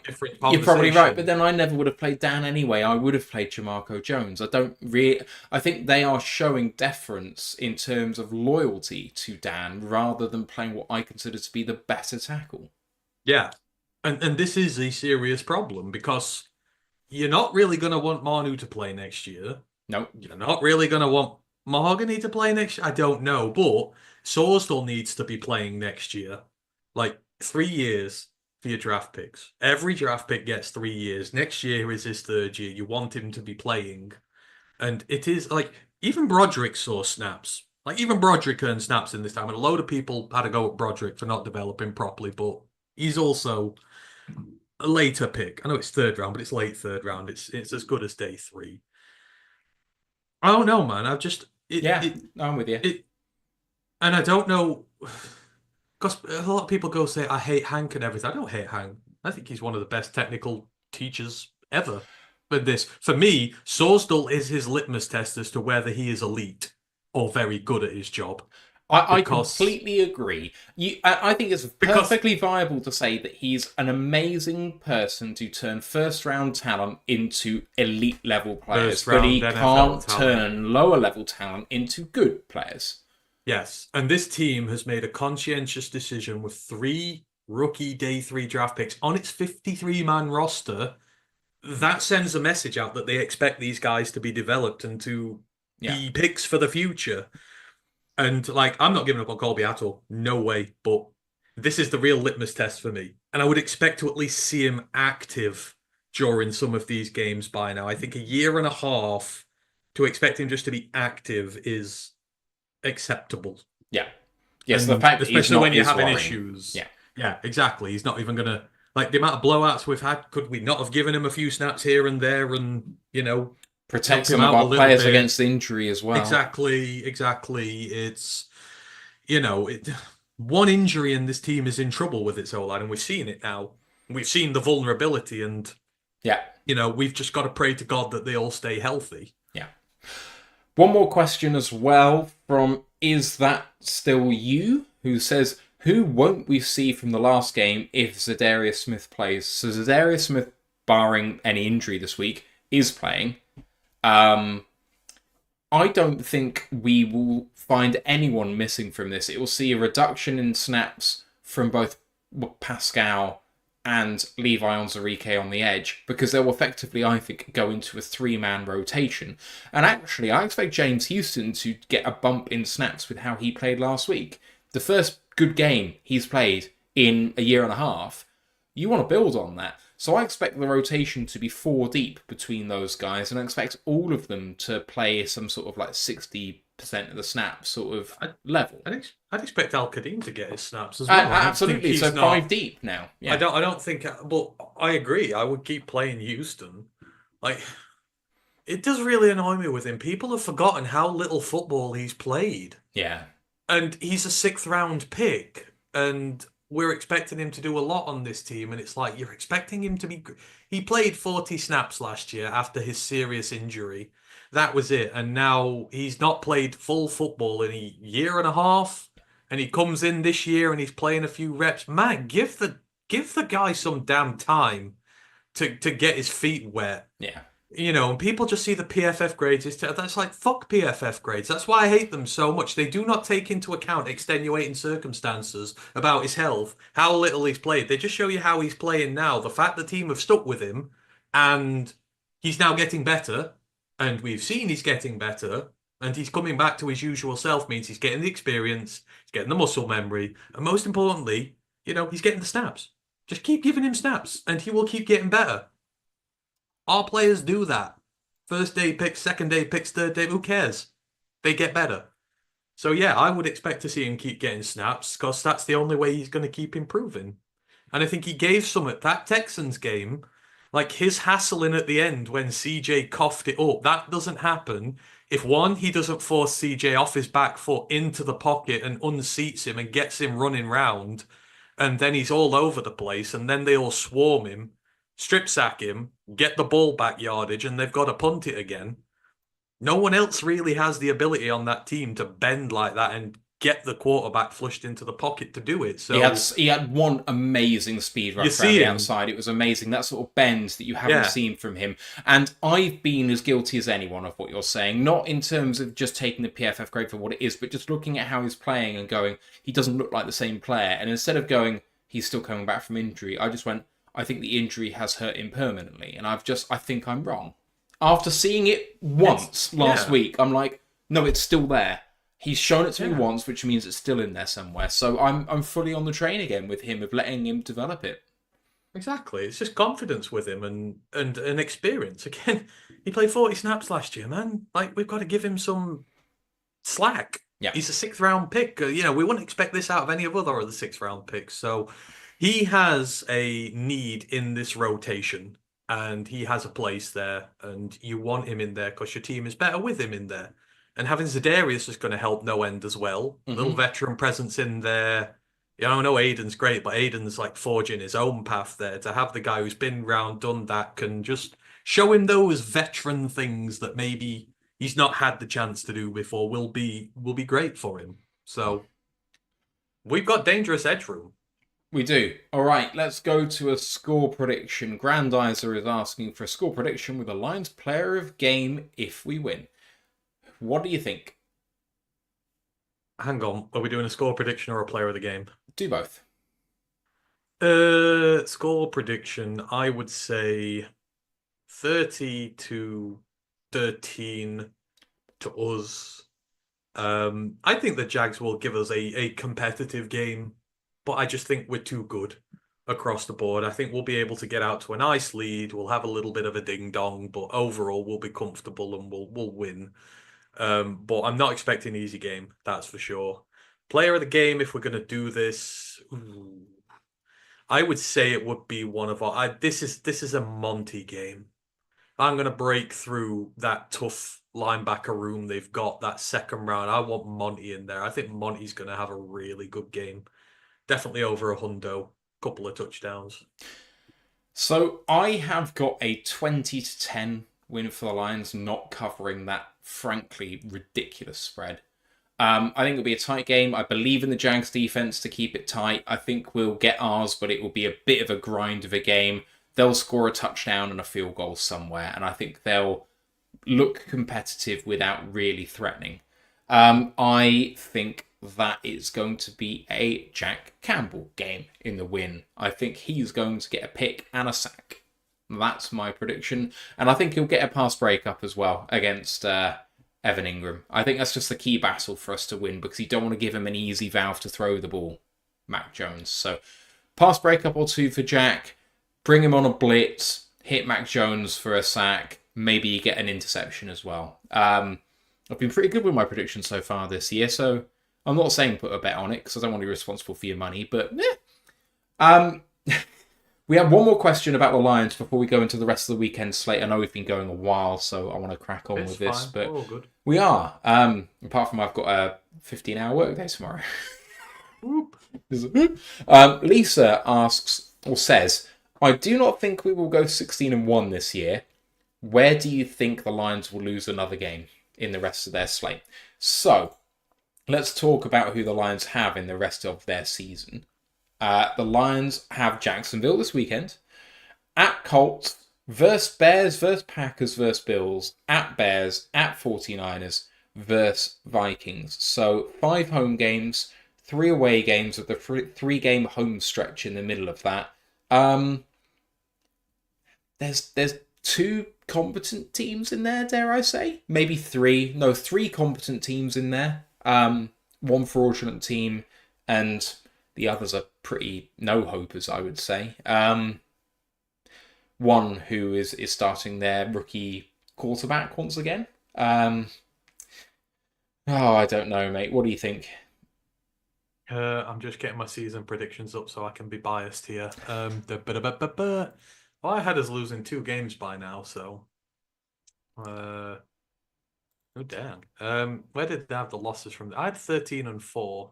I don't think we're going to go 13-4 now. I do agree. We're not going to go 16-1. Teams, any given Sundays, I think, and if we bolt out to a big lead, I think we're going to start resting players as the week goes on. Like, I could see like a game at San Francisco because that's not going to be over the number 1 seed anymore. We thought maybe at the start of the year that would be a battle to determine the 1 seed in the NFC. That's not going to be the case anymore. I think that's a good chance for slipping up on, especially if we've got the 1 seed wrapped up by then.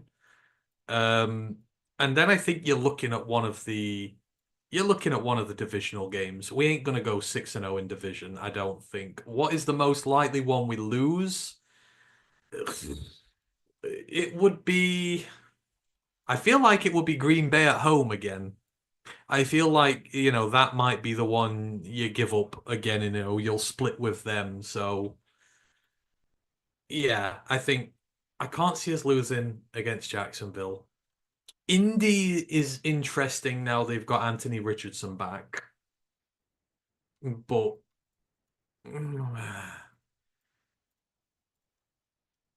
you know what? Yeah. I say maybe an upset by Indy and then the 49ers when we're resting teams. That's where we slip up. So I had us as 6-3 at this point, having just lost the last 2 against Green Bay and Houston. That's where I thought we'd be. And then I had us winning the last 8 games in a row. So when Lisa says, I don't think we can win the last games 8 in a row, I have literally predicted that will happen.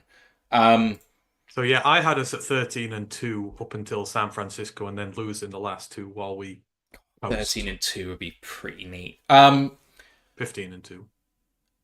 Yeah. Oh, 13-2. No, 13-2 with losing the last 2, that would still be pretty cool. I mean, to be frank, Lisa, I just don't think we're going to lose another game. I think we're going to win 16 games. So, I know that seems ridiculous, but I kind of just believe. I don't look at any of these teams and think, We'll lose this. In fact, we are favoured in every single one of our remaining games. So who's sticking with us till the end? So we're the only 8-win team in the NFC right now. Behind us, you've got the Eagles, the Vikings, the Falcons, the Cardinals, within a couple of games. So you've got the Eagles, the Commanders, and the Vikings, who are within one game. You've got the Falcons, the Packers, the Cardinals, who are within 2 games. I don't see anyone mounting a serious challenge out of that lot. If you can get 2 or 3 games clear, I don't think anyone's gonna. I think they're all gonna take wins off one another. I don't see who's the 14, 15 win team out of that's not us. Out of who, sorry? So the other 7. So you're looking at the standings for the 1 seed for the NFC right now. The other 7 win teams are Eagles, Commanders, and Vikings. Yeah. And then the 6 win teams are Falcons, Packers, and Cardinals. Like, who's winning, let's say 14 games out of that. Who's winning 14 games out of that lot? Means we've got to lose 2 more yet before we're struggling. I mean, very few. Are the Commanders winning 14 games? I don't think so. They look so good, though. Have the Commanders and Eagles played one another yet? Because they'll take wins off one another. I feel like they've not played yet. Could be wrong. The Eagles are playing the Commanders this weekend. Are playing them tomorrow. And they've still got to play each other twice. Yes, it's at the Eagles, and then it's at Commanders in December 22nd. So they're 1 game behind us, but they've got to play each other twice. So the Eagles I'm looking at now, the Eagles have got Commanders at Rams, at Ravens, Panthers, Steelers, at Commanders, Cowboys, Giants. So I think that they will split the Commanders. I think they'll lose to the Rams and Ravens and then beat the Panthers, and then the Steelers at home's a toss-up. I think they'll beat the Cowboys and Giants. So that's about 6 losses for them already. So you're saying they're basically an 11-win team. 6 losses, yeah, 11, 10-win team. So not a 14-win team. Commanders, I see them playing the Eagles twice, home and away. Cowboys, Titans, at Saints, Falcons, at Cowboys. I think that's actually quite an easy schedule. I think that they can, if they split with the Eagles, I think they win all of those games remaining, apart from maybe the Falcons away. But I think they can maybe beat the Falcons away. I think they're a little bit fraudulent from what I've seen so far this year. And then the Vikings are the only other 7-win team. Vikings are definitely frauds. And then your 6-win teams, you've got the Packers. Maybe the Packers, but you've got the Packers, the Cardinals, and the Falcons. Packers have still got to play us, so that is going to be key in that run. Cardinals are the one I potentially feel best about. Kyler is making a tear for the MVP. So they got Seahawks, Vikings, Seahawks, Patriots, Panthers, Rams, 49ers. Give them it. Can they run the table? Well, they got to play the Seahawks twice in 3 games. Oh, so they could definitely run the table then. Seahawks are in big trouble. So you're realistically saying out there, I don't think there's a team. I don't see a 15-win team there for sure. Which means I don't see any 14. I don't see a 14-win team there for sure. Potentially see a 13-win team. So I don't see us losing 4 games. That's why I think at the end of the year we will have the NFC wrapped up before the end of the year to allow us potentially a bye. Guys. I think it's absolutely key that we do have a bye, but I do think we should. I know the bye is traditionally considered a curse because you have a week off, but the fact that we've had a week 4 bye actually, I think it negates the impacts of not playing for a week. It lets your team rest up. Yeah, I think so too. If you have a bye in week 12 and then week 19, then it can be an issue, but not with us. We're going to play 3 months of football continuously without a break. So at the moment, according to teamrankings.com, we win the number 1 seed 61% of the time from here. 3 in every 5. Good odds. It's very good odds. And we are 26% to win the Super Bowl. like you said, the other 7-win teams near us are going to play each other this week, and we got the Jags, so potentially we're even further in front. Yeah, potentially so. It's crazy. Absolutely crazy. Right, the rest of the weekend slate, let's rattle through this, starting with Thursday Night Football. We just talked about it. Commanders at the Eagles, and excuse me while I bring up the spread, because I'm a tool and didn't have it ready to go. I'm not as quick on the computer as I potentially should be, given how shit I am at loading the things I want to load. Eagles are 3.5-point favourites at home.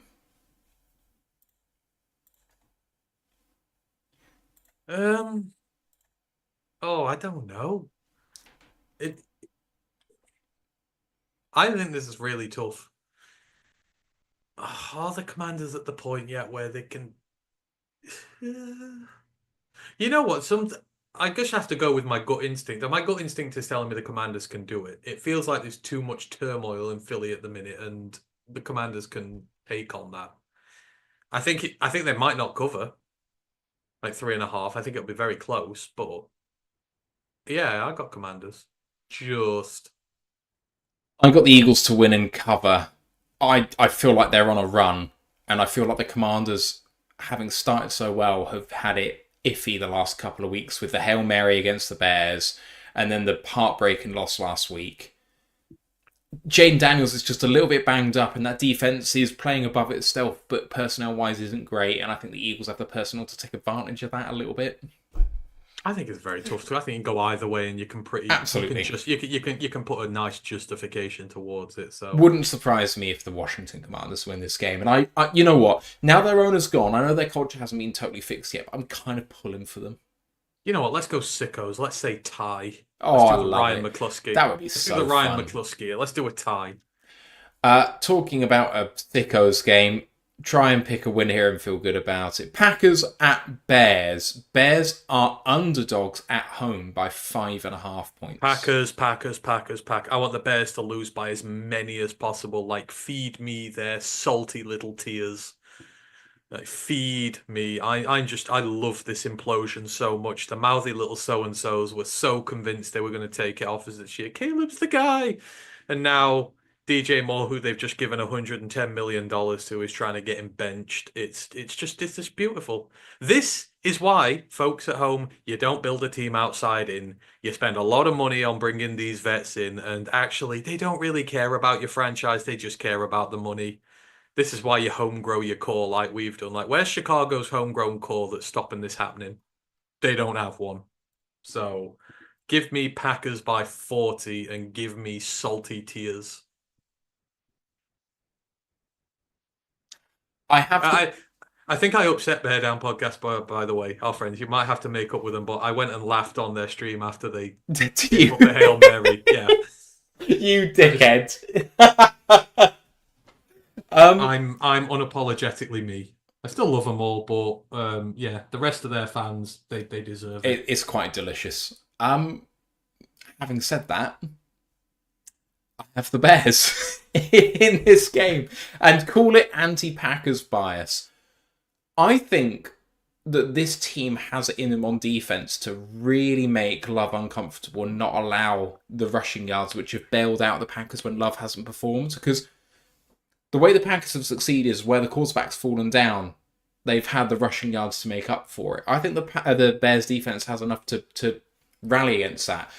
And you know what? When teams fire their offensive coordinator, they tend to get a little bit of a boost. And Shane Waldron was fired yesterday. I think the Bears are gonna see a little boost. Oh yeah, with the Panthers OC from last year who checks notes. Sucked. I think we'll see a boost. I'm sorry, you're converting to the dark side. Your hate is fueling the force for them. The more you hate on the Packers, the more they win just to prove you wrong. So 1 week it would be nice if you actually bet for them, because then maybe they might lose. Like, every week you're on it. No, the Packers, like your Steelers hate. Your Steelers hate is funding my love of the Steelers. I don't hate the Steelers, and every time I've thought the Packers are going to do well, they have disappointed me. Which is never. You bet against it. You bet the Jacks were going to beat them. No. Earlier on this season, that I not to turn this into a betting podcast, because we had a comment about that, and I've tried my hardest to only reference it in relation to what the betting market thinks is going to happen as opposed to my bets. But I bet that they would win a game by 4 points against a team that was much worse than them. And they won by 2. And I'm like, you're better than that. You disappoint me. I actually put money on them to cover a spread, and they did not. So I know what you're saying. I do hate the Packers, and I do pick against them more than I should. But actually, when it counts, I have put my money where my mouth is in terms of backing them, and they have let me down. Yeah, not angry. I'm just disappointed. Indeed. So Jags at Lions is a 14-point spread. So you have picked more than a 14-point win. I have picked a win for the Lions, but less than 14. I have picked us to beat the spread, but I do mine in a more diplomatic. I don't think it's going to. Like, sometimes you win by 20, you don't feel like you've won by 20. So that's where I'm at. All right, the next one up is Raiders at Dolphins. Dolphins favoured by 7 at home against the Raiders. What do you think? What Dolphins done to deserve that? Beat the Rams? Yeah, but the Rams are really good. They're 22nd in the latest power rankings. They're not that good. Whose power rankings? I don't respect them. The NFL's ones. Well, I don't respect them. What if I said PFF there? You'd be like, I do respect them. No. PFF, like... So I would say that they have one of the best defensive lines in football. I would say Jared versus Defensive Rookie of the Year, and I'd say that Braden Fisk is probably second in that. The way that, and they already had really good draft picks from the previous season on that defensive line before Aaron Donald retired. So I think on defensive line they're fantastic, and obviously you've got Stafford and an offensive line that has been banged up, which has now got players back. I think that the Rams are a much better team than people give them credit for. But regardless, Dolphins with Tua back are a completely different animal to what they have been without him. Oh. But you're forgetting the one... No, that's fine. But you're forgetting the one thing. It's Minshew Mania, baby! Raiders. You're picking the Raiders? Yeah. You sicko. I picked the Panthers to win 2 weeks ago before this little win streak of theirs. They're never going to do that, and they did. So, thank you. And also, right. I'm not going to get anything good in life. Jalen Waddle is on that team, and he's on my fantasy team. And do you want to know how my fantasy team's doing this year? Dak Prescott on IR, done. Breece Hall has angered the gods and Aaron Rodgers and gets nothing done anymore. Jalen Waddle loses his quarterback, so he's doing absolutely nothing for me. Deebo Samuel has stubbed his little toe or whatever it is, and he can't play half the time during the weeks. What do you want from me? My entire damn team is cursed this year. Freemuth at Pitt, they just decided, they don't want to throw to him anymore. George Pickens and Deontay Johnson want to be... Not him. Pickens wants to be a star now. Take all his targets away. Fine, just do that. Cole Kmet, great last year. Chicago want to suck. Fine, whatever. Okay, it was your fault picking Pat Freiermuth, because when you take Fields and you take Russ, neither can throw to tight ends. So I don't know what to tell you. It's your own damn fault. Anyway. The rest of them are not. No, you're right. Thank you, Grandizer, for Dolphins wasting. If you have any influence over their Grandizer, tell them to throw the damn ball to him for some actual yards, not screen passes behind the line of scrimmage where he gets nothing for him. Criminal how bad that organisation is. Right, I have the Dolphins to win and double the spread. I think this Raiders team sucks. You're wrong. Raiders team is maybe the worst team in football. Mr. Hypocrite. No, the Jacksonville Jaguars are going for the #1 overall pick. Yeah, but the Raiders will end up with it. You can't have them all. They can't all get the #1 pick. No. I've been right to this point on the Jags, and now I'm flipping it. I think the Jags will be number 2. You recruiting? You flipping your commitment for college football? Yeah, I'll flip myself to someone else next week. I'm decommitted and I'm recommitting somewhere else. Yeah, absolutely. I'm like every Florida State commit. Anyway. He's going to come on just to chastise you for that. Yeah, he hates me, I know it. Anyway, next up is the Rams, aforementioned Rams, against the New England Patriots. The Rams are favoured on the road by 4.5. Sorry, who? Rams, Patriots, Rams favored by 4.5 away. Well, my new quarterback in fantasy, because everyone's injured, because Daniel Jones was my backup quarterback and he's now benched, is Drake May. So we're going to go Patriots, and we're going to hope that in serious note, Patriots I don't think are as bad as they are. I mean, like that D-line the other day just wrecked Chicago, and I know it's Chicago, but I And do Nate think they are Davis better was than they Chicago. can be. Yeah, I think 20 million for 13 starts, and he reported in sick the day of their last game because he couldn't be arsed. Yeah, what a bum. Anyway, Shows you what culture they've got there. I do think the Rams will cover the spread. I think they'll win this game, but it's going to be a respectable score. I actually really like the Patriots and how they're playing. And Drake May is looking really good. He looks better than Caleb. Ash was right so far. Don't hear that very often. Browns at Saints. Saints are favoured by 1 at home. What do you think? I'm not going to go Saints ever. Are you really going to go Browns? Oh, Browns over Saints. I mean, was I not right about the Saints being complete and utterly fraudulent? Yes, you were. And I think the Browns they've given a better account of themselves recently. So Jameis Winston Browns is much better than anything else they had. Yeah, I'm going Saints. By the way, Grandizer, I don't like brigand. I prefer reprobate, if you could call me that. I'm a reprobate, not a brigand. Yeah, fair.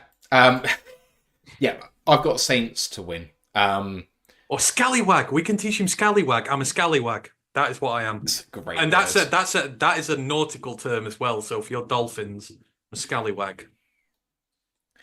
Right, next game up is maybe my game of the week. Ravens at Steelers. Ravens favoured by 3 on the road. Jeez, I wonder where he's going to bet for this one. Shocker. I could answer for Matt here. It's not going to be the Steelers. He's going to pick the Ravens because the Steelers suck and the Ravens are going to absolutely kick their ass. They're going to cover by triple. Quadruple? You're just going to pick Steelers now just to spite me, aren't you? No, you give your prediction and I'll give mine. I am all on the Steelers train. Can't believe you have them going 17-0. You homer. It has.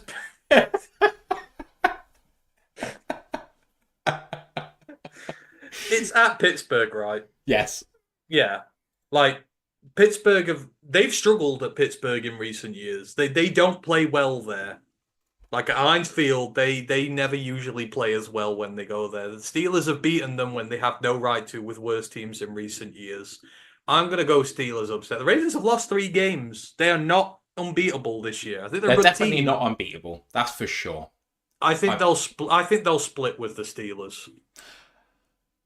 I have the Ravens to win but not cover. Close game. If I told you that it was another heartbreaking field goal from distance to win the game for the Ravens, would you be surprised?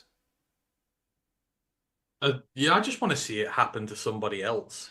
Justin Tucker, 64-yarder. No, 667. Break the record. No. We're gonna break the record this season. Don't you worry about it. What? Jake Bates 67-yard. No. He's going to be the first ever. He's going to be the first ever to get a 70-yarder.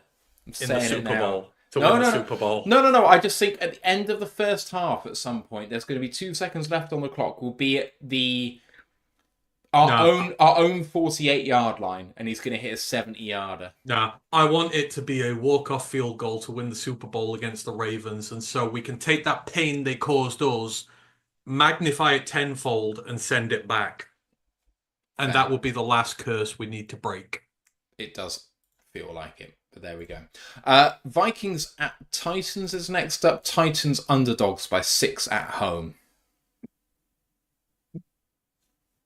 I mean, look at how bad they did against the Jags. The Jags and the Titans that much different, I guess, and I shouldn't be saying that because the Jags winning the thing, but And I had the Titans potentially winning the thing. Oh, how wrong we both were. What's the spread? 6. Vikings win but don't cover. Yeah, I've got the Vikings winning and covering, but I don't feel good about it. Darnold is cratering. But the thing is that Vikings offense and the personnel they have is so strong. They can't not do this. If No. they're going to disgust me when they win by like 2 or something, and I'll just hate my life. Falcons at Broncos is next. Broncos favoured at home by 2.5 against the Falcons. I did not think those words would come out of my mouth. That the Denver Broncos, missing about $80 million of their cap, with Bo Nix at quarterback, is favoured against a Kirk Cousins-led Atlanta Falcons. It's in Denver, but still. See, the Falcons have become that problem team now. They can beat anybody, but they can lose to anybody. Yeah. They are talented enough to beat the best teams on their day. They are also stupid enough to lose to the worst teams on their day. So trying to predict what they're going to do is a nightmare. I mean, is it ironic that they had Matt Ryan, who was the Matt Ryan of all Matt Ryan quarterbacks you could have, and the Atlanta Falcons have turned into the Matt Ryan of NFL teams? Alanis Morissette's head will be spinning right now. Oh man, That's irony on irony. That would break her song. It's a jagged little pill, man. Oh dear. I have the Falcons to win. I don't feel good about it again, but if I'm being given points for the Falcons, I feel like they can work it out. But that defense for the Broncos is really good. It's like South Carolina in college football. Am I getting good South Carolina or am I getting bad South Carolina? Good South Carolina can beat anybody. Can beat Alabama, can beat Georgia. Bad South Carolina can lose to Auburn. So, and there's no middle ground.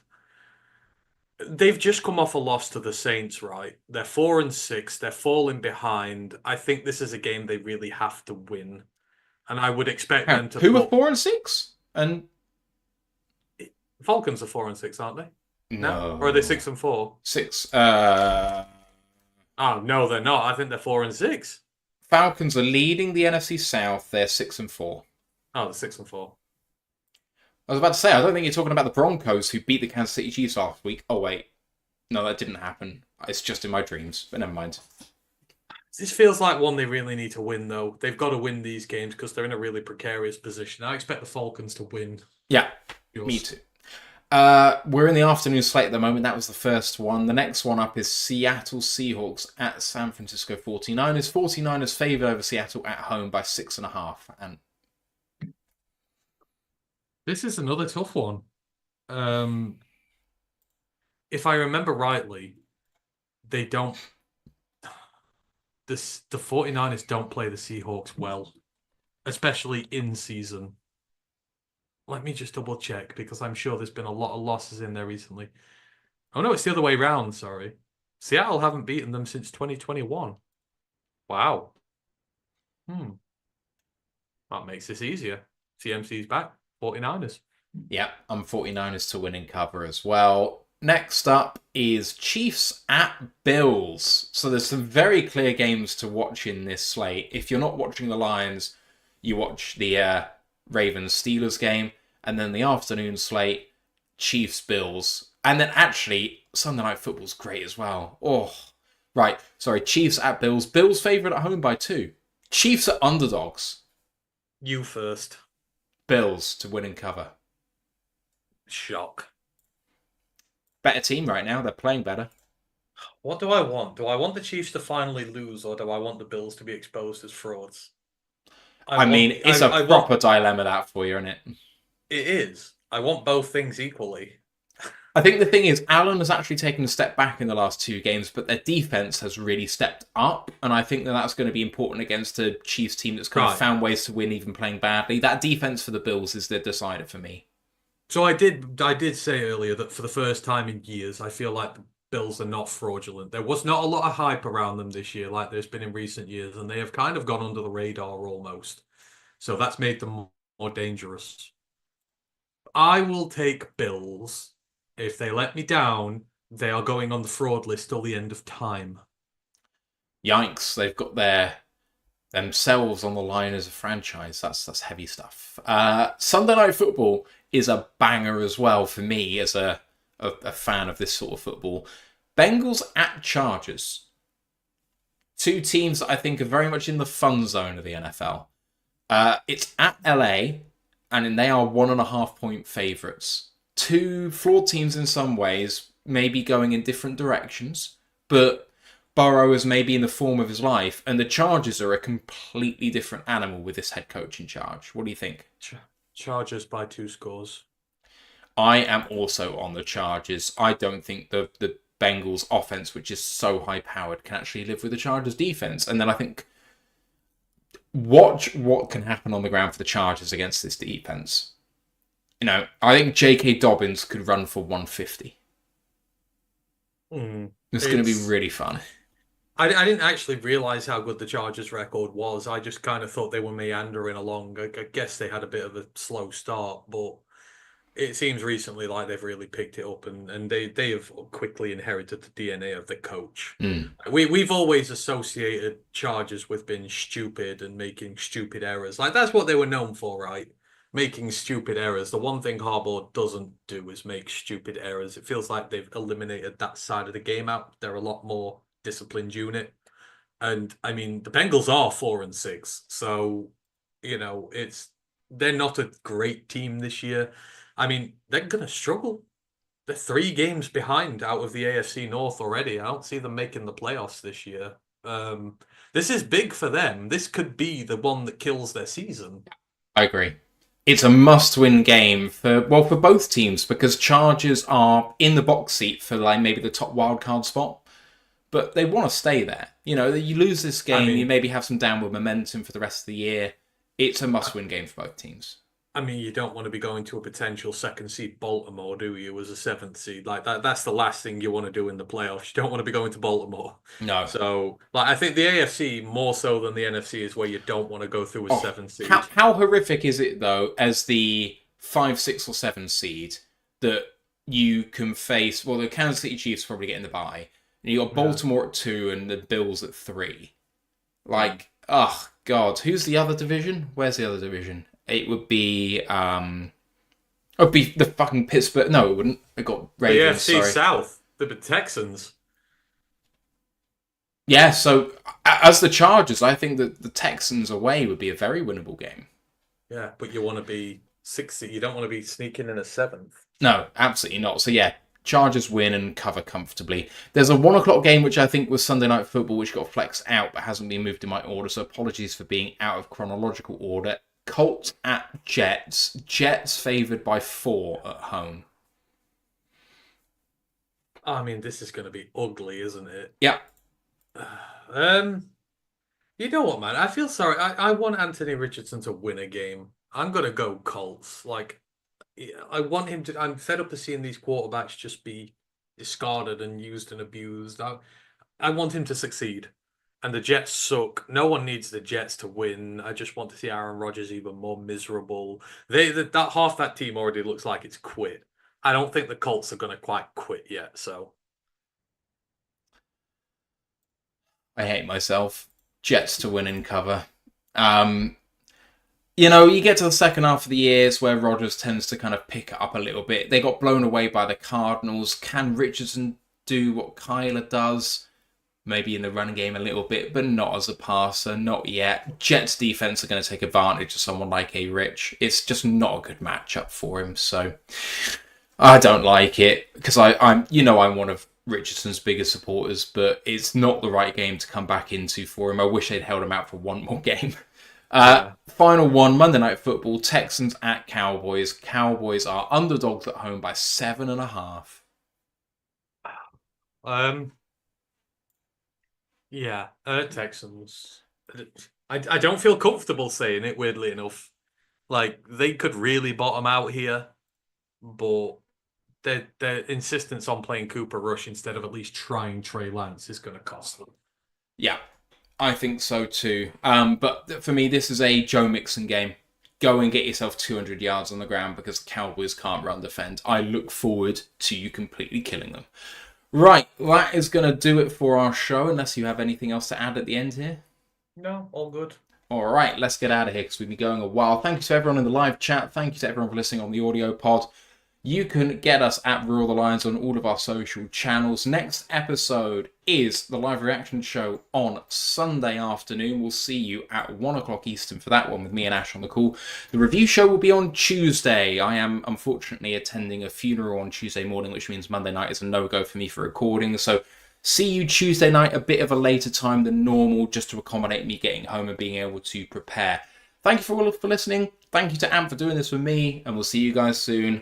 8 wins in a row's coming, baby. Let's go, Lions. One pride. One pride. Recording stopped.